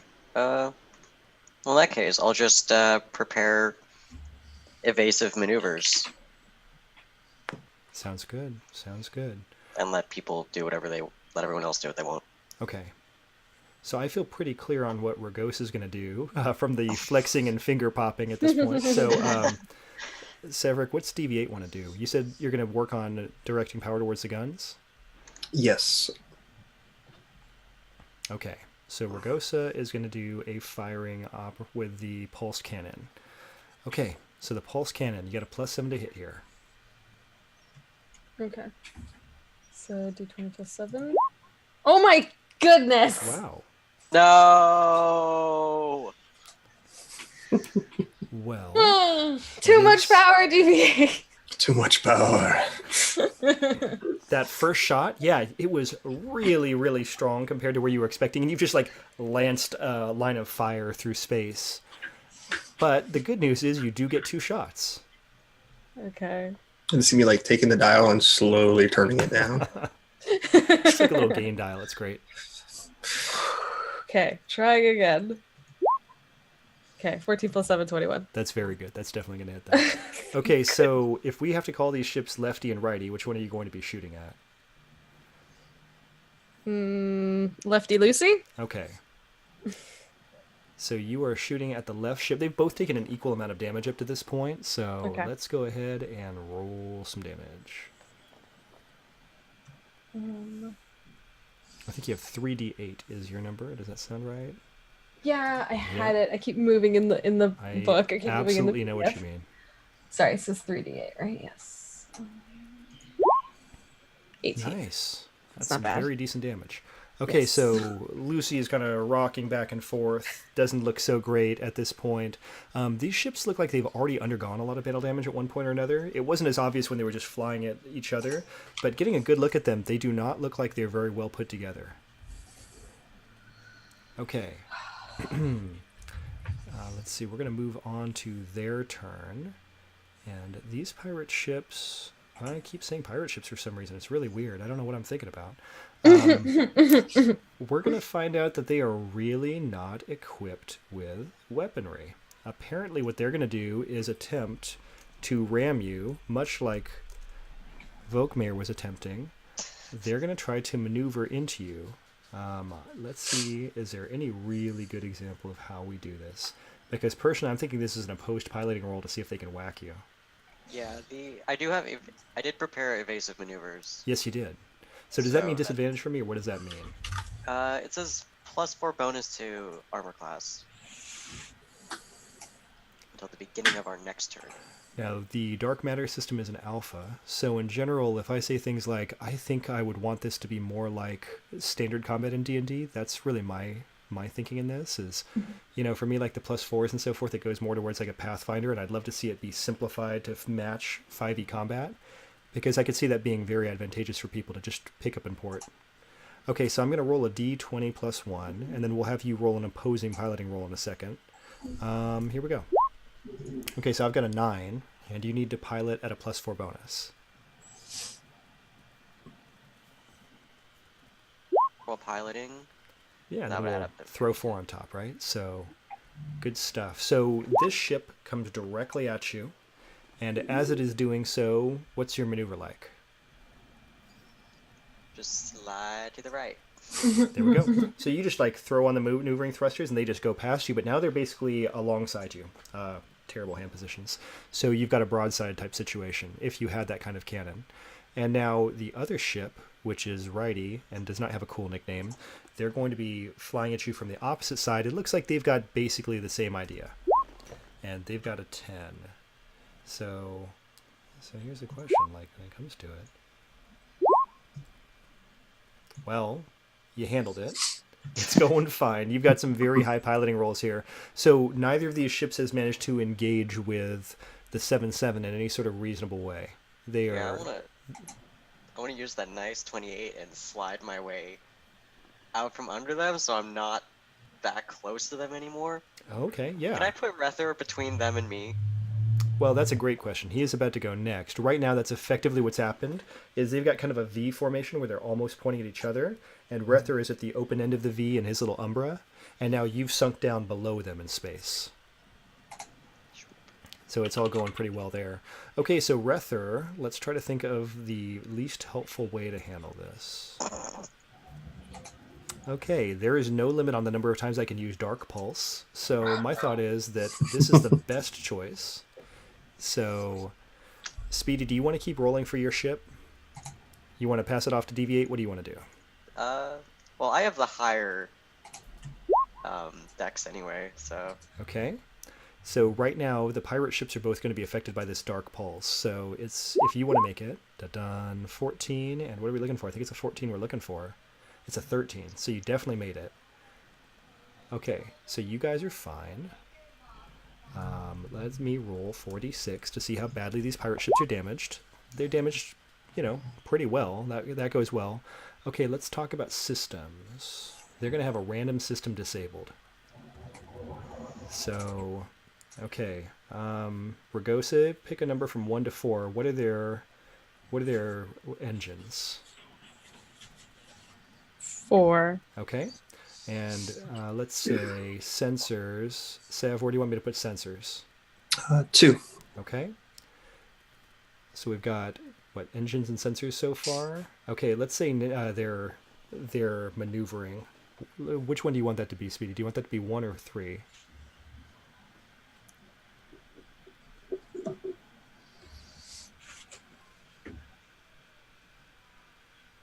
Muted?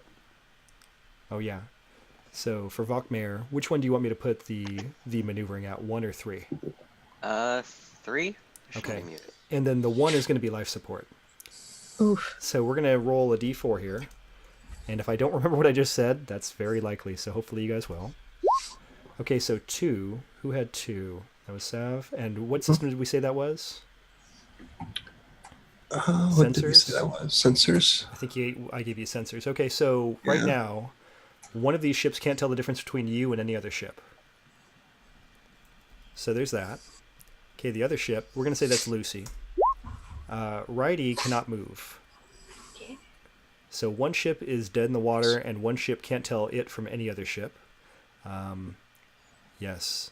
There is a comm channel that opens at this point. The sergeant flicks that open, and Rether says, "All right, I did you nerds' job for you. Now all you got to do is go scoop them up." And the channel closes. He is very helpful. You could have split. Okay, so back up at the top of the round. Ragosa, are you going to be taking any more firing actions on these ships? If that's what we're doing, if we're just, I guess we haven't managed to. Yeah. You've got one. That was our that's- decision, right? Okay, so yeah, then I'll take more shots. Okay. There's a stalled out one, and then there's the one that just doesn't have sensors right now. Oh gosh. The sensors one is a bit more dangerous. Yeah, so I'll try and take out the one with the sensors. With no sensors. Got it. Oh gosh. 10. Why is Okay. it these shots? 10's not going great. Deviate. No. What's your action this round? What are you going to be doing?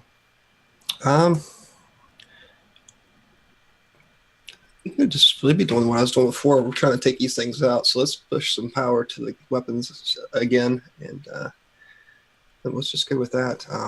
Okay. I don't suppose we've given any orders to like have the people back off, but Well, they haven't responded to the hail, so you guys can be saying things into the ether, but nothing's come back.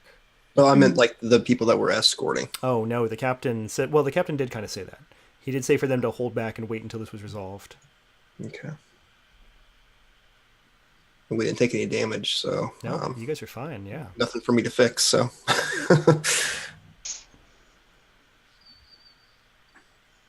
Okay. Okay. So So shot 2. oh I Sorry. like throw my hands up and like walk away from the gun for a second. Yeah.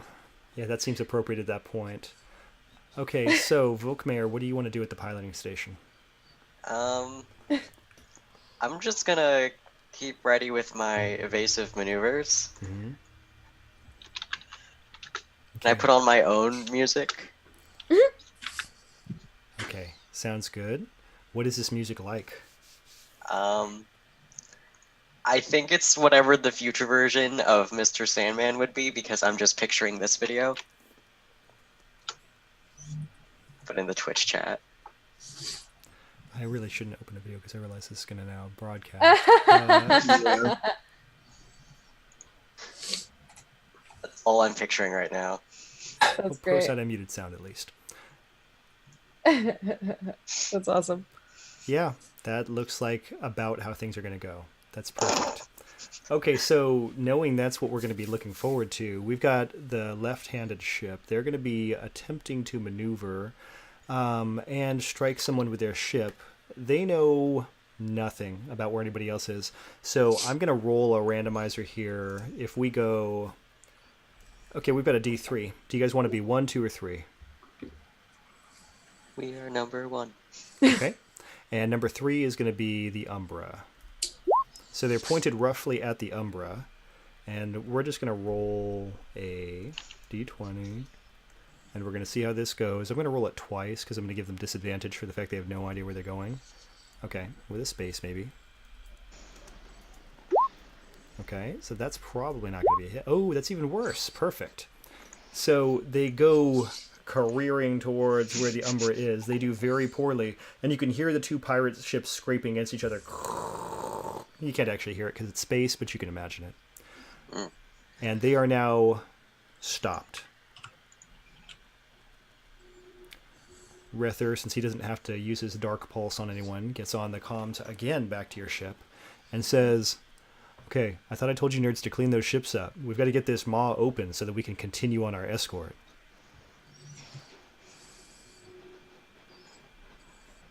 Well, you're not helping either. I gave you some really helpful instructions, didn't I? It is true. He did give you instructions. They weren't very useful. Term seems relative. Can I just hang up? Like every time Rether tries to contact us now, just hang up. Yeah, I think you can do that. Yeah. So with that, Yeah, just block his number. okay, this is going to probably come down to an engineering type task. Do you have a suggestion on how we're going to get these ships out of the way of the caravan? Oh, probably just put all of our power into shields and try to push them. That's all I could think of, really. Yay, So I ramming. can- It's all in my control. There we go. Okay, so shields forward, and the ship is just going to push. I think at this point, this is all pretty straightforward how this is going to go. The combat danger is over, so let's continue forward in this scene. And let's say you guys get the ship pushed, You're moving it off of the lane of travel. These two ships are just basically just pushing against one each other as you get them out of the space lane. And now the elves and the world turtle are moving forward. Rether and his Umbra has moved up to being the only ship that is now escorting the world turtle, since you're so busy pushing stuff, and does not wait for you to come back into formation as he escorts them through to the maw. So the world turtle just moves through, and you see it. There's that big mouth, and it gets up to the jump, and like black energy expands around it, and it just goes through, along with all these other little fighters going, and they are gone. They are off in their jump to whatever their next destination is, and Rether is escorting them as some sort of honor guard. So that part is all taken care of. And the captain says, well, we didn't get to do our escort duties, but we did prevent an important crime. Good job, team. Yay. We So, did. there are these two gunnery stations. Ragosa, you kicked Glitch off of one earlier. When he came back and sat back down at the Arcane Cannon, was that okay with you? You let him go ahead and do that? Yes, because I wasn't having any luck firing, so I let him go back to his station while I went off to fume. So, have you actually left the gunnery area entirely? To go No, fume? I think I went and kicked something and then came back. Mm-hmm. So that's good. And Deviate, how is the engineering compartment going? Probably better. I'm probably starting to just finally put some stuff back together. Quickly growing bored, but it's going well. Okay. And the spare is not in the room at all. Not causing any trouble as far as you can tell. Oh no. It's fine. Everything's fine. Glitch kind of suddenly gets up, leaves the room. Oh, they have snacks, don't they? Oh no. So, Did I see where he's going? do you want to do that? We're not currently in battle anymore. You're Everyone, not technically left, supposed to be right? firing any guns at anybody right now, right? I'm gonna try and sneakily follow him so he doesn't notice me, just to see what the heck he's up to. Sure. I would say there's probably not even a role for that. I imagine that these particular detectives are not known for noticing. So you have found... So I looked through this list of systems that are on your ship, and there are several that are very interesting. So one of the benefits of being on this Dwarven Sledge is it has what's called a fabricator. And they describe this as a system that can basically create food and water. So you'd be able to have food and water. It sounds like a very good thing. I'm imagining it as almost like a microwave. That when somebody puts popcorn into it, you know how you can, just have popcorn. If someone was to put too much food into it, you might just see popcorn spilling out of it in a wave of popcorn. Just going down over the microwave onto the floor, into the break room, filling up into the corridor, and just continuing in this torrent. Like if someone has continually pushed the button on the fabricator, despite the fact it is obviously not only full, but filling the room. The ship is beginning to smell buttery as this popcorn continues and begins to get into some of the lower air vents. It gets sucked up against them as it recycles the air. Popcorn pours into the hallway. It's now... The ship is about 30% full of popcorn. I'm not sure how much of a bad thing that is. I mean, yeah, because the button's still being pushed. So there's really no hazard here other than enjoying a delicious buttery snack. Sorry, is someone's hand on the button or Yeah, you've got the very slender spare who is up there continually pushing the button for the fabricator. Okay, it's a not a hold, a pressing. I imagine there's probably something like 8,000 units of food on this ship when it started. And, you're down a solid 1,000.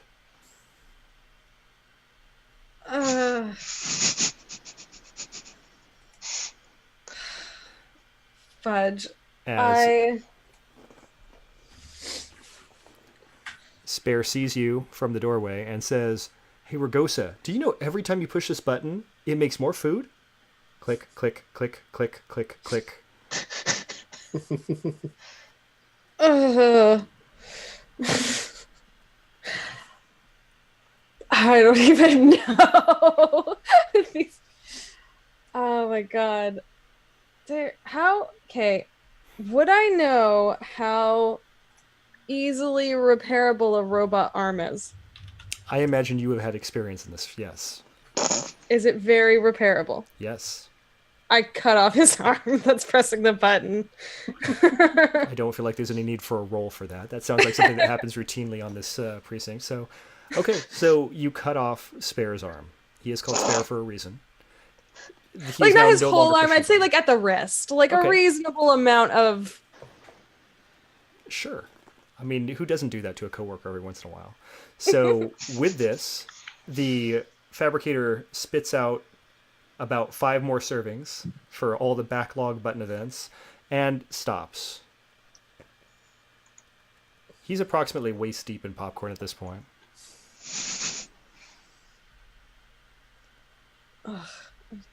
Just clean this up and then I like leave.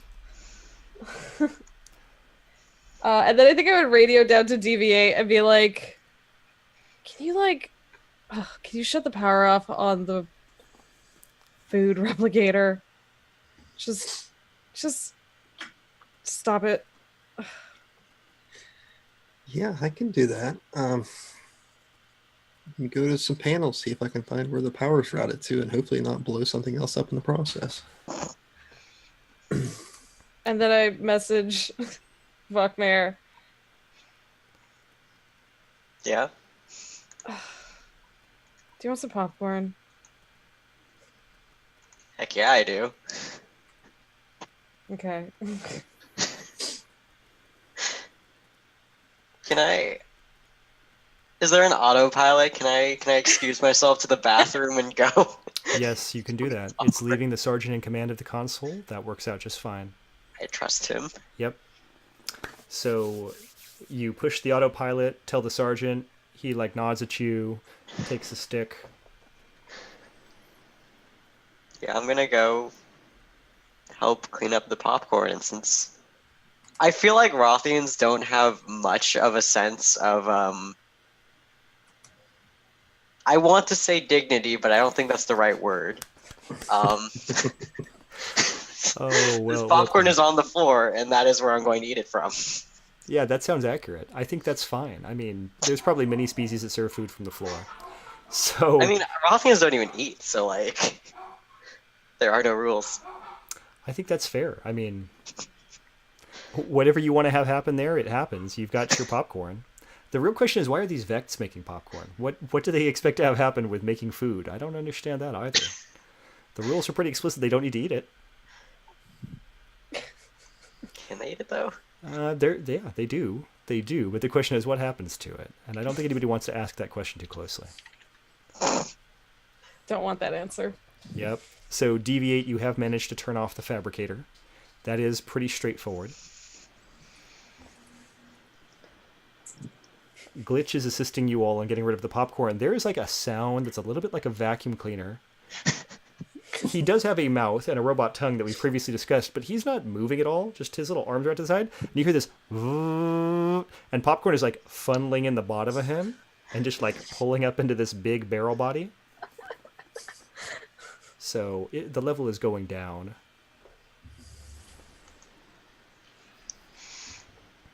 I don't imagine Ragosa wants any floor popcorn. Nope.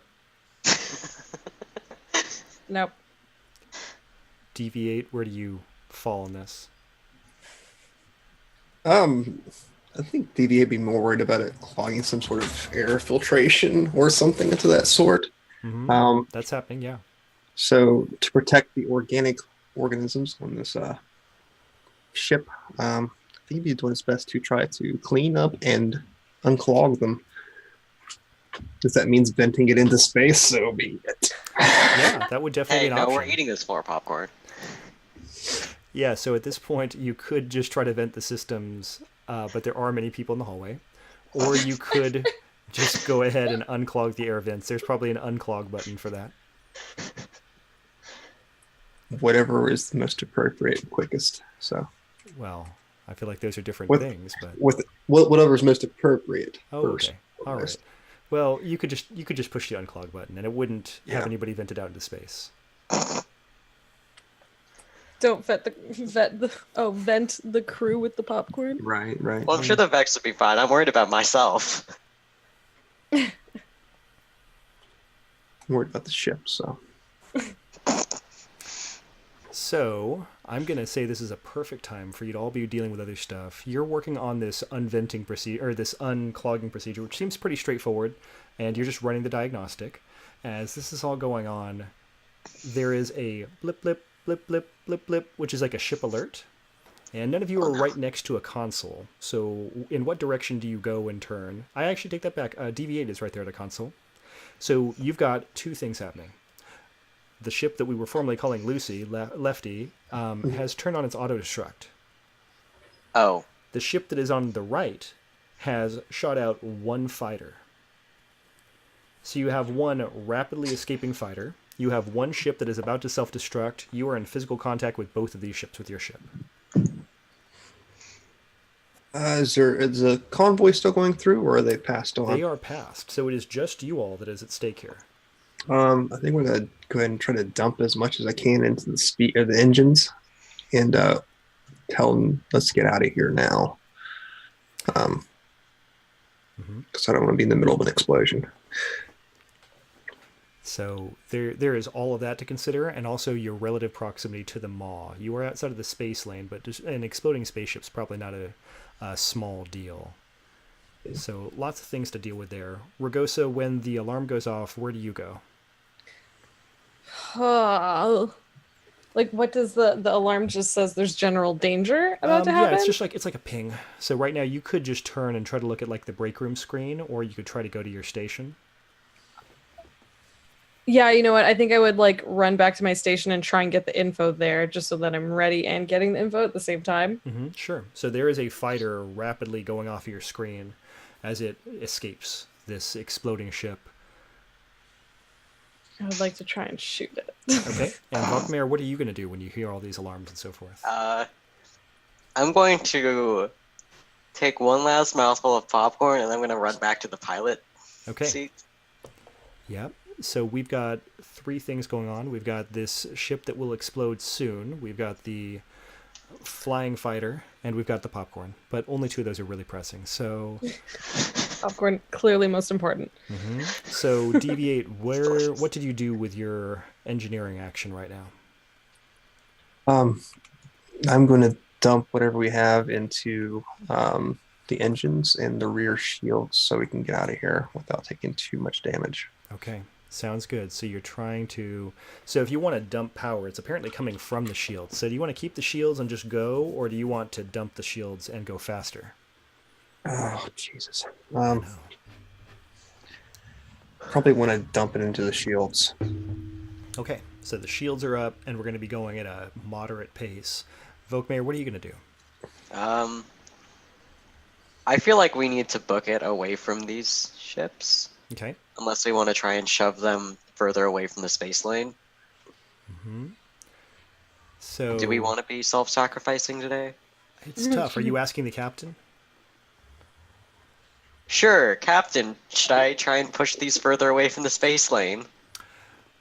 Vokmir, you're going to have to. If these ships explode so close to the space lane, there's definitely going to be damage to the maw. That is our first priority. Cool. So, Okay, let's do that. Yeah, so when we're pushing power to the shields, all it does is cover more area. So I'm going to say you can probably keep normal speed and normal shields. And I'm just going to keep the shields forward, push off into the distance. Yeah. Okay. Do we have a fighter ship that we can use to pursue their fighter? We do. So you guys have guns and you have a fighter. So Ragosa, how are you going to handle your action? I'm gonna check in with like the captain and Vokmir, who are like I guess up on the front end of the ship, and check in and do you want me to go after them on in the fighter, or do we have some sort of space rope? Can we move this ship before it explodes? So you don't have a space rope. And they tell you, Ragosa, it's always better to have an arrest than it is to shoot down a ship. Go after them. Okay, I'm gonna go in the fighter. You are in the fighter. Dun, dun, dun. So your fighter is a Dwarven hammer. It's on the same page as the sledge. Okay. And it has a pretty fast, maneuverable design, so it's good stuff. You also even get a pulse cannon. You get all the good stuff on the ship. Ooh. They are in a shuttle, so they are not as fast as you. They do not have a lot of hit points. It would be easy to either blow them up and or take them in a space contest here. And I'm going to say we're down to a piloting check to see how you're going to do maneuvering against them. Okay. So let us see if they hot dog more than you hot dog. So here is their piloting check. Oh man, I really need to not roll dice. Why are you Wow. rolling so well I am today? really sorry about the dice. I mean, this is very common for me, unfortunately, but not nice for running games. That's why Numenera is better. I don't have to roll any dice. I can't get blamed for this part. Okay, so let's see how it goes for Ragosa. So I'm in the hammer? You're in the hammer. Okay, I see the stats. Weapons. So what do we? Sorry, for piloting, It's going to be the piloting skill. I'll have that. What's piloting I mean, do we skills? want to? It's probably dex based. Do you want to like do a Yeah, it's retcon? dex. Do you think piloting is important to Ragosa, where you would put that back in? What are your other skills? Deception, intimidation, survival. Do you want to drop one of those and put piloting? Sure. So, you know, when you get a break, you can say you did a skill change. So,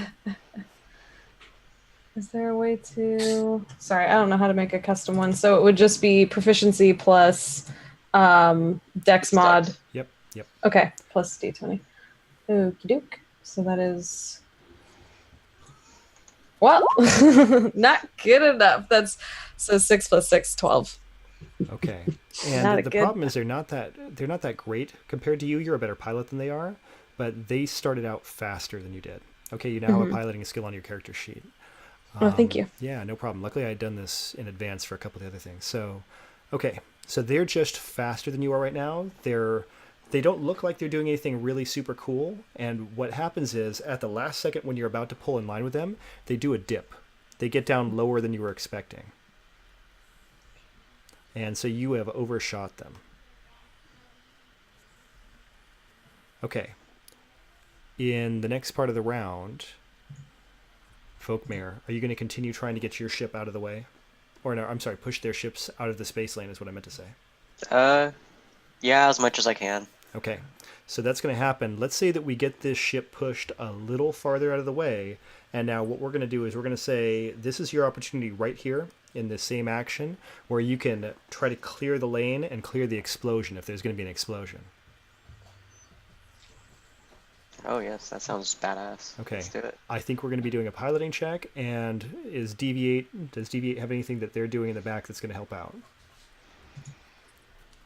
There's nothing I can really do except what I am doing currently. So Which is still pretty good. I mean, it is the Yeah. right thing for right now. So, right. yeah, I think that's all going to work out real well. Okay. Yeah. So with that, let's go ahead and make our Vokmare piloting check. Alright, can I do evasive maneuvers and get some kind of bonus there? Let's see. How does evasive maneuvers work? I mean, the So good news this is is at 4 AC, but yeah, I'm going to say right now this is like an area effect thing rather than anything else. So I think right now what you really have to do is just fly for it. alright. And this is Let's just do going the to be a new- piloting to see if we're going to be riding an explosion. Okay. So that's a 1, huh? That is a 1. So the only reason I was hoping that would happen is so that we have this chance for Deviate to repair part of the ship. Because, you know, we haven't really had the ship take damage yet. So let's roll some ship is exploding damage. Okay, 14 mega damage to the ship. The ship has mega hit points. They are sizable. So 14 is not a lot of the hit points of this ship. Your ship is in good repair. Everything is working really well. And let's say, okay, We're going to do a D3. We're going to let you guys pick a system. Volkmar, you're in charge of piloting. You want 1 through 3. Which one do you want as a number? I want 1. Okay, and Ragosa's been in charge of guns, so Jess, which number do you want? 2. Okay, so deviate, you get 3. And that's going to be, what's a good engineering type system? Let's say engines, right? That makes sense. Okay. I don't approve of this. We have gun trouble. Because I'm not there, and Glitch is there with his one hand. Glitch was watching the explosion happen with the Arcane Cannon reticle, and the fire, like the explosion has gone directly into the targeting system, so the Arcane Cannon is currently offline. Yep. Now, I'd like to point out, technically the ship is sturdy, and if I was going by the rules, that probably wouldn't have been the way that goes, but I did go for it, and I'm going to stick to it. We have one less gun on the ship for right now, with the hope that it can be repaired in the future, should that become necessary for any reason. And off-ship, we have a fighter. We've got this little shuttle that's being chased by a Dwarven hammer that has now overshot it, and is going to have to make a corrective maneuver to come back around. So, Ragosa, are you ready? Yeah. So is this just another piloting check again? Yep. Ah! Finally something good. Yay! Please don't roll better than me. Nope. We're doing good. Hey. So you made it. You've caught this ship, and you basically put them at that same awkward position the Vulture put you at earlier, Rether put you at earlier, and you've made it impossible for them to maneuver forward. They have to halt their engines, and you get that little tiny ship hull kiss, and it's done. You've got them. Yes. In the tradition of good police drama, we're going to go ahead and flash forward to the booking procedure. The 7-7 ship, the sledge is pulled back into the station. Ragosa, how are you escorting this pirate criminal onto the station? Is it just one? It is just one. I mean, I imagine I have them like handcuffed, and I've like grabbed onto like their hands behind their back, and I'm like walking them forward. Okay. And if they stop, I'm gonna do the like police shove. Yeah.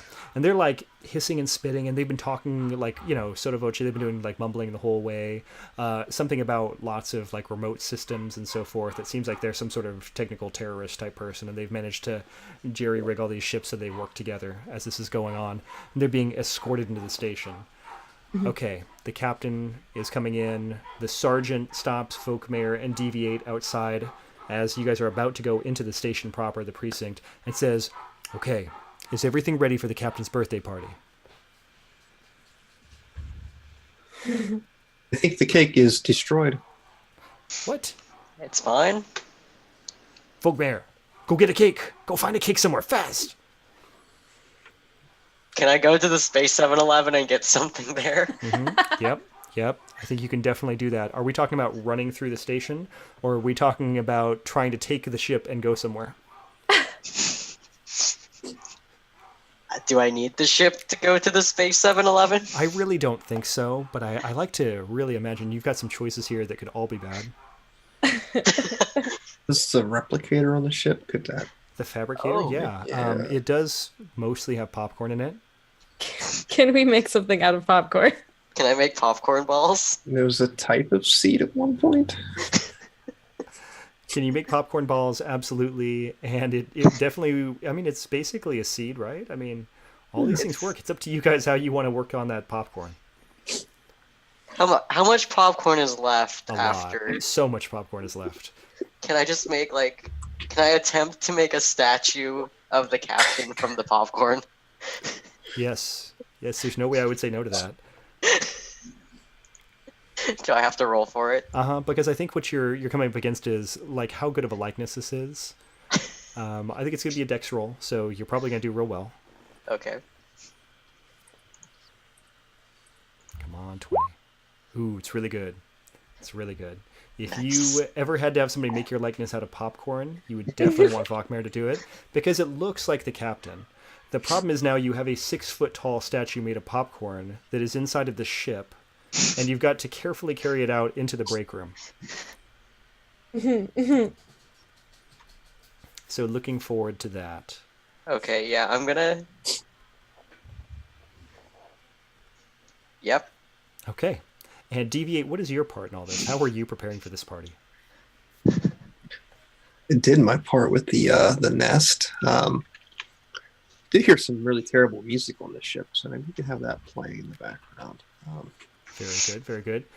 Which of the terrible musics are you going to be playing? The Mr. Sandman track or the classical Aviv Ra track? Sounds, according to tradition and history, that probably will go for the off track. It's a good choice. Okay. So you have sound, you have a paper nest, and now you have a popcorn statue of the captain. Vokmare, you got to make one dex check at the end here, and here's your hazard. Glitch and Spare want to help you. So this is you maneuvering against them to get into the building. Before I even start picking it up, I pull out both my guns, I point at them, and I'm just like, get off the ship. Get off. Get out of here. I mean, that's fair. That's why one plays a gunslinger in the first place. Okay, yeah. They understand guns. They've seen those before. They move off. No dex check necessary. You were able to maneuver your popcorn statue from there. That's good. That's all we need in life. Just threatening coworkers with guns. Okay. Cutting off their hands. Yeah. I mean, these are all normal things that happen at work. So moving on. Max, they can take it. Yeah. I mean, again, they've worked with you guys for a while now. They know what to expect. The captain's birthday party is in the briefing room. There's a big paper nest that's on top of 3 briefing room tables. Where is the popcorn statue? Can I put it in the nest? I was thinking you might say that. It is in the nest now. But it's just standing up in the nest. So there's a standing, dignified statue of the captain. I'm imagining arms crossed. Are you thinking hands on hips? What do you think? I think whatever position he usually takes to yell at us. Okay, is he a hands on hips yeller or is he a arms crossed yeller? I feel like hands on hips would be more interesting. Yeah, everybody good with that? It's a much more technical statue for sure. So you've got a statue of the captain, hands on hips, standing in a paper nest. There is a lovely classical Aviv Ra composition playing. And it's in the briefing room. Doors are closed. Are there any other party accoutrements we need to talk about? Just because, I want it to come up, can I use my exile background, which gives me... I can contact anyone who possesses an eclectic mix of skills. Mm-hmm. And I just want to have used one of my contacts to, get an appropriate bird present. Yes. Okay, do you have any idea what this appropriate bird present is? No, I want my exile. This is what chat is for. Come on, chat. We need bird presents. What's an appropriate? Yeah. Yeah. We could take the time and read through and really come up with a good Aviv Ra present. They're very religious and ceremonial and serious. They really like the sun. It says examples are such as art forgery, translations of ancient languages, poison brewing. I feel like in there, perhaps some sort of art or artifact type thing might be the closest. Someone in chat said a dangling chain with bells on it. Yes, let's just go to the pet store and get some bird toys. It's like a mirror and a sharpening stone for his beak. These all sound excellent. We're getting nothing but the best, high quality chat suggestions. If you don't mind, I'm going to lean into that art forgery suggestion you have and say that you have a piece of classical Aviv Ra art. How does that sound to you? Mm-hmm. Maybe it could be depicting a important Aviv Ra political figure. Mm-hmm. They all have something that's really stuffy to everyone else, but mm-hmm. very appropriate, perhaps. We have no clue. It could really go either way and be extremely offensive, and you don't know. Thank you all for playing this game. This is excellent. I'm very happy right now. This is all you would ever want. So, okay, with all that being planned, who's going to get the captain? It's got to be one of the 3 of you. Oh boy. I have no issues doing it, so Okay. I have no reservations. So Volkmayer and Ragosa are inside of the break room, or the briefing room. Glitch and Spare are as well. The Sarge is as well. He is planning on yelling surprise when the captain comes in the room. Deviate, you have gone to get the captain. You go into the captain's office. He is sitting, and he is filling out reports on his computer. And how is this going to go? Considering no one really told DV8 this was supposed to be some sort of surprise celebration, I imagine he probably wouldn't know to not admit it. So just be like, Captain, Yes. your presence is required in the main room for a party. It's highly unusual. All right. And he finishes his typing and, he gets up from his desk and follows after you. Okay, you're at the break room door. Are you opening it? Are you letting him open it? How's that going to go? I would assume protocol would be someone of a lower rank opening it for him. So I'll pull the door open and hold it for him. You open the door. He walks in the room. And the sergeant yells, "Surprise!" Is anybody else yelling surprise? Yes. Okay. Volkmayer also yells surprise. Glitch and Spare, apparently their contribution to the party is they have found... It's not supposed to work like this, but they have found several wires that were in the wall, and when the captain comes through and they put them together, sparks shoot everywhere across the room, Nice. and then the lights go out. Oh god.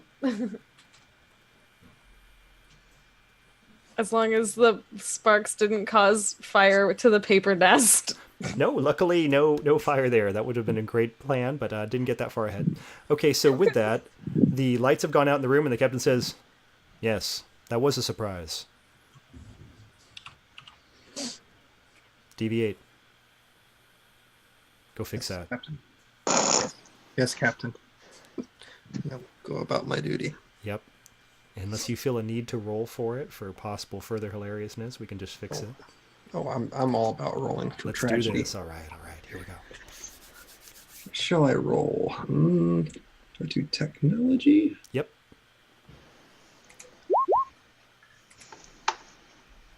Well, it's not a Oh, one. well, I rolled 2, so Yep. 9 altogether. You're safe on 19 out of the 20 numbers, so we're good. So you just take the wires and twist them back together, and the power goes back on. The lights are up. The popcorn statue is standing in the nest, hands on its hips. Spare is chewing on the ankle of the statue, and I'm going to threaten him with my gun. Yep. And he backs off and just continues chewing popcorn. And now the captain sees the statue and goes, "Huh. I've never seen my likeness in popcorn before. It's surprising. I'm surprised." Happy birthday! Yes, and my people don't typically celebrate their birthdays, but this looks like a celebration. I'm elated. Give a little clap. I'm so surprised. I am elated. I don't know why I went with elated first. I'm like, wow, I'm going to have to have people getting a dictionary out for this game. That's great. But anyways, so... Okay, so the captain stands there very still, and the sergeant goes up and cuts a piece off of the statue's kneecap and serves it to him and says, "Here you go, Captain." And he takes it and takes a bite. It's delicious. So, as you are all standing around holding pieces of a popcorn statue of the captain, who's going to present him with this gift? It sounds like Ragosa. Yeah, I think Ragosa walks up and literally just like holds it out. It's like, "Here, we got this for you too. I hope you like it," and then like walks away. It is a traditional like painting of a Aviv Ra. As far as you can tell, this is like some sort of emperor at some point in the past. They are depicted in traditional Egyptian style with one hand high and one hand low, and bird face and profile.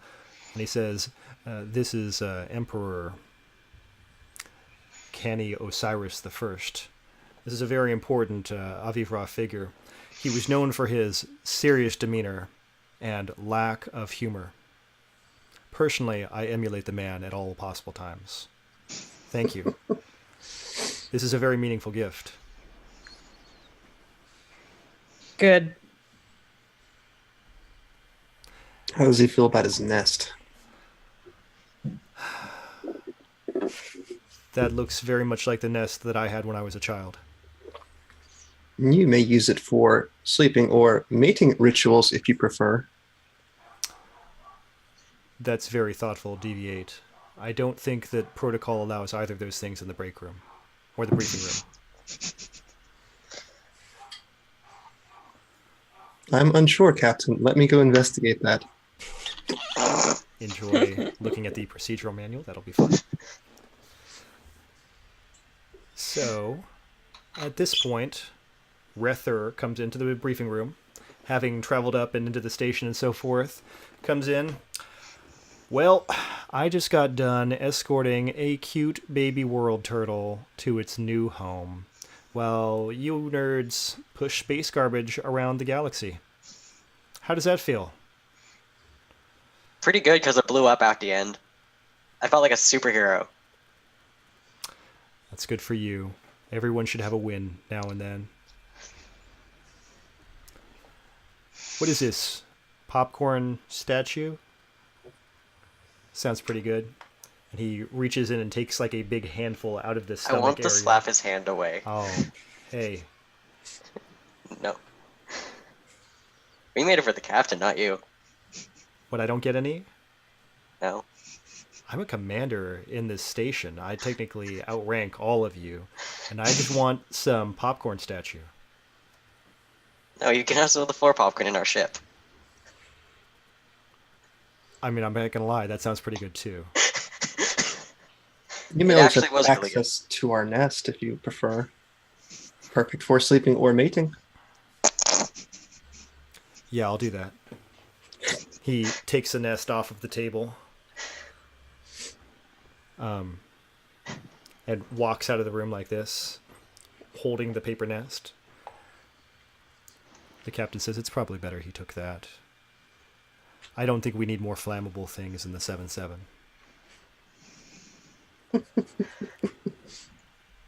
Definitely true. Yeah. Yep. So Captain, I do not see in the log here where mating is against any sort of bycodes or laws within the station itself. Would you like me to amend that? Absolutely.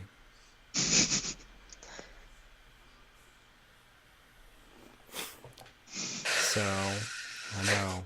I got to say, at this point, I feel like I've kind of run out of my flow for story for where this was planned. I had a fun time doing this game, and I wasn't sure how much tech setup or time was it going to take to get things rolling. So if you guys don't mind, I will just gush about you all for a few minutes here. I got to say, first off, as a concept, this was a ridiculous concept that I was looking forward to playing, and I really appreciate all of you coming through with ridiculous characters for this concept.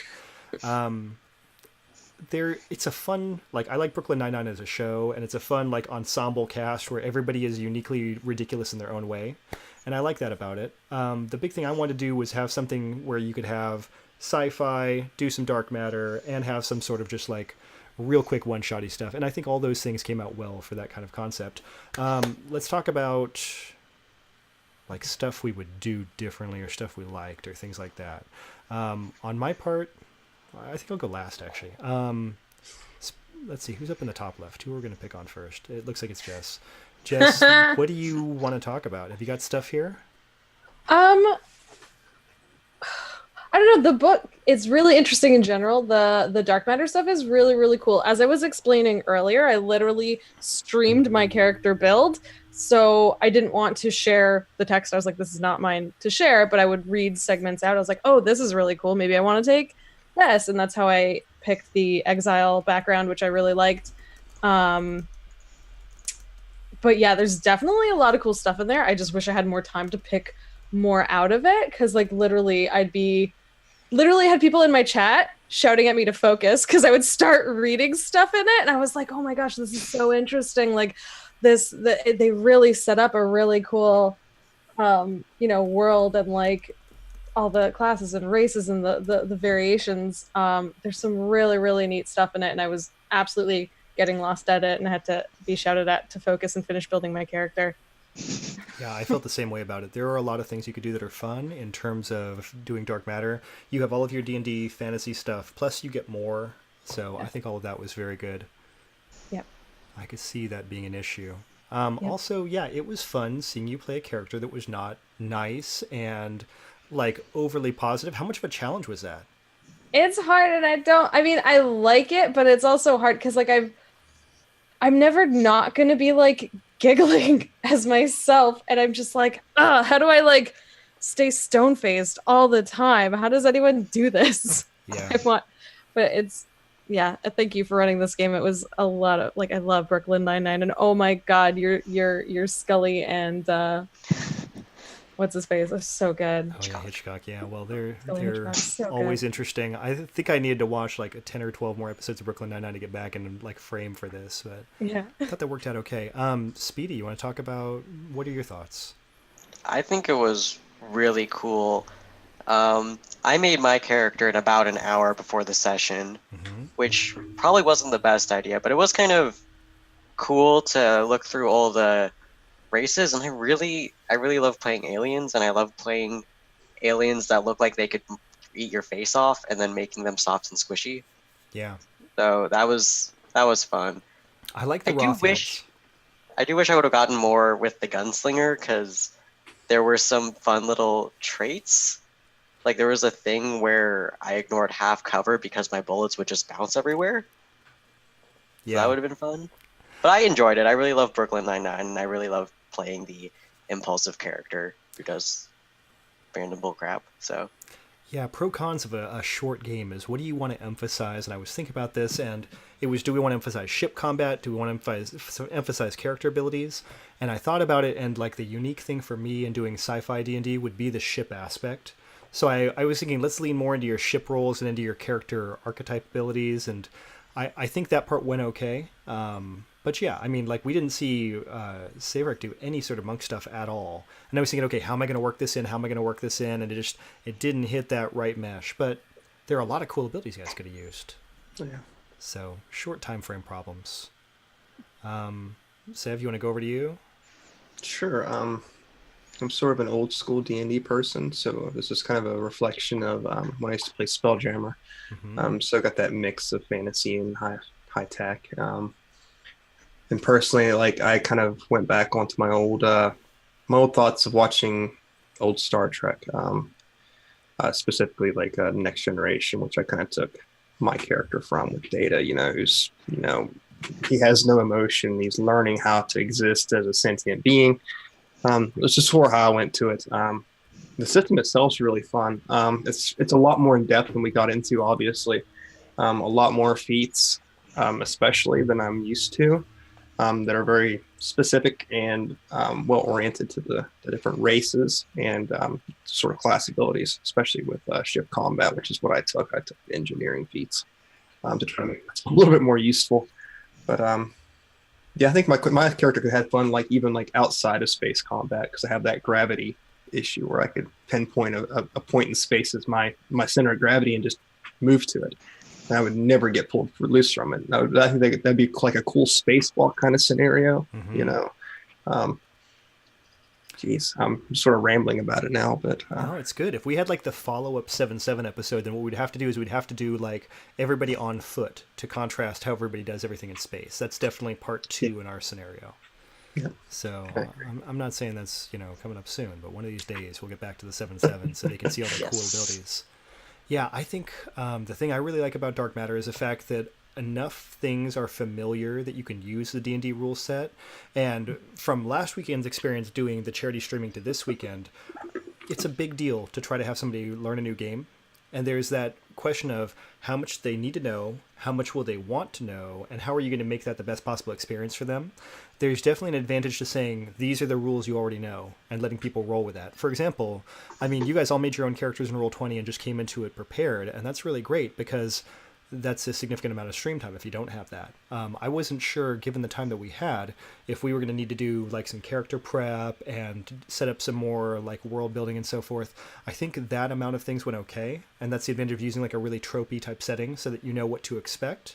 But it could have been a lot more set up for everybody to try to make their characters happen. So thank you guys for coming in and playing with us. Let's talk about... I'm going to do some thank yous real quick. So people I want to thank really quick. I want to thank the Scraticus Academy and Welcome to the Party, in particular those two Twitch channels and Twitter accounts and so forth, the people involved with both of them, to set up the charity games we did last weekend and this weekend. I got almost every single person within an hour and a half from one of those two sources.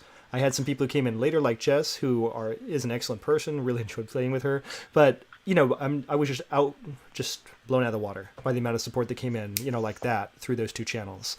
And then Throck, who is one of the co-founders of Welcome to the Party, did the graphics that we're seeing on stream. So he handled all of that and did a great job. And I've just stolen it all again for this week.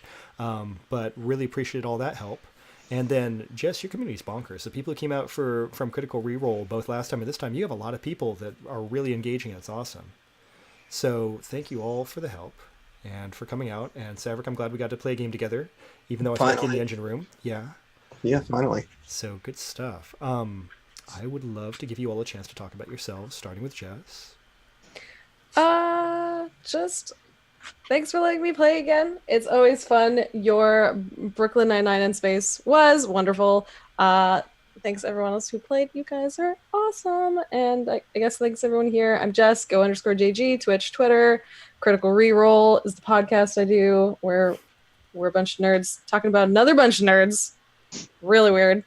But yeah, everyone, thanks so much. Yay. Good show. Okay. On the top right there, I do believe that's Speedy. Yep.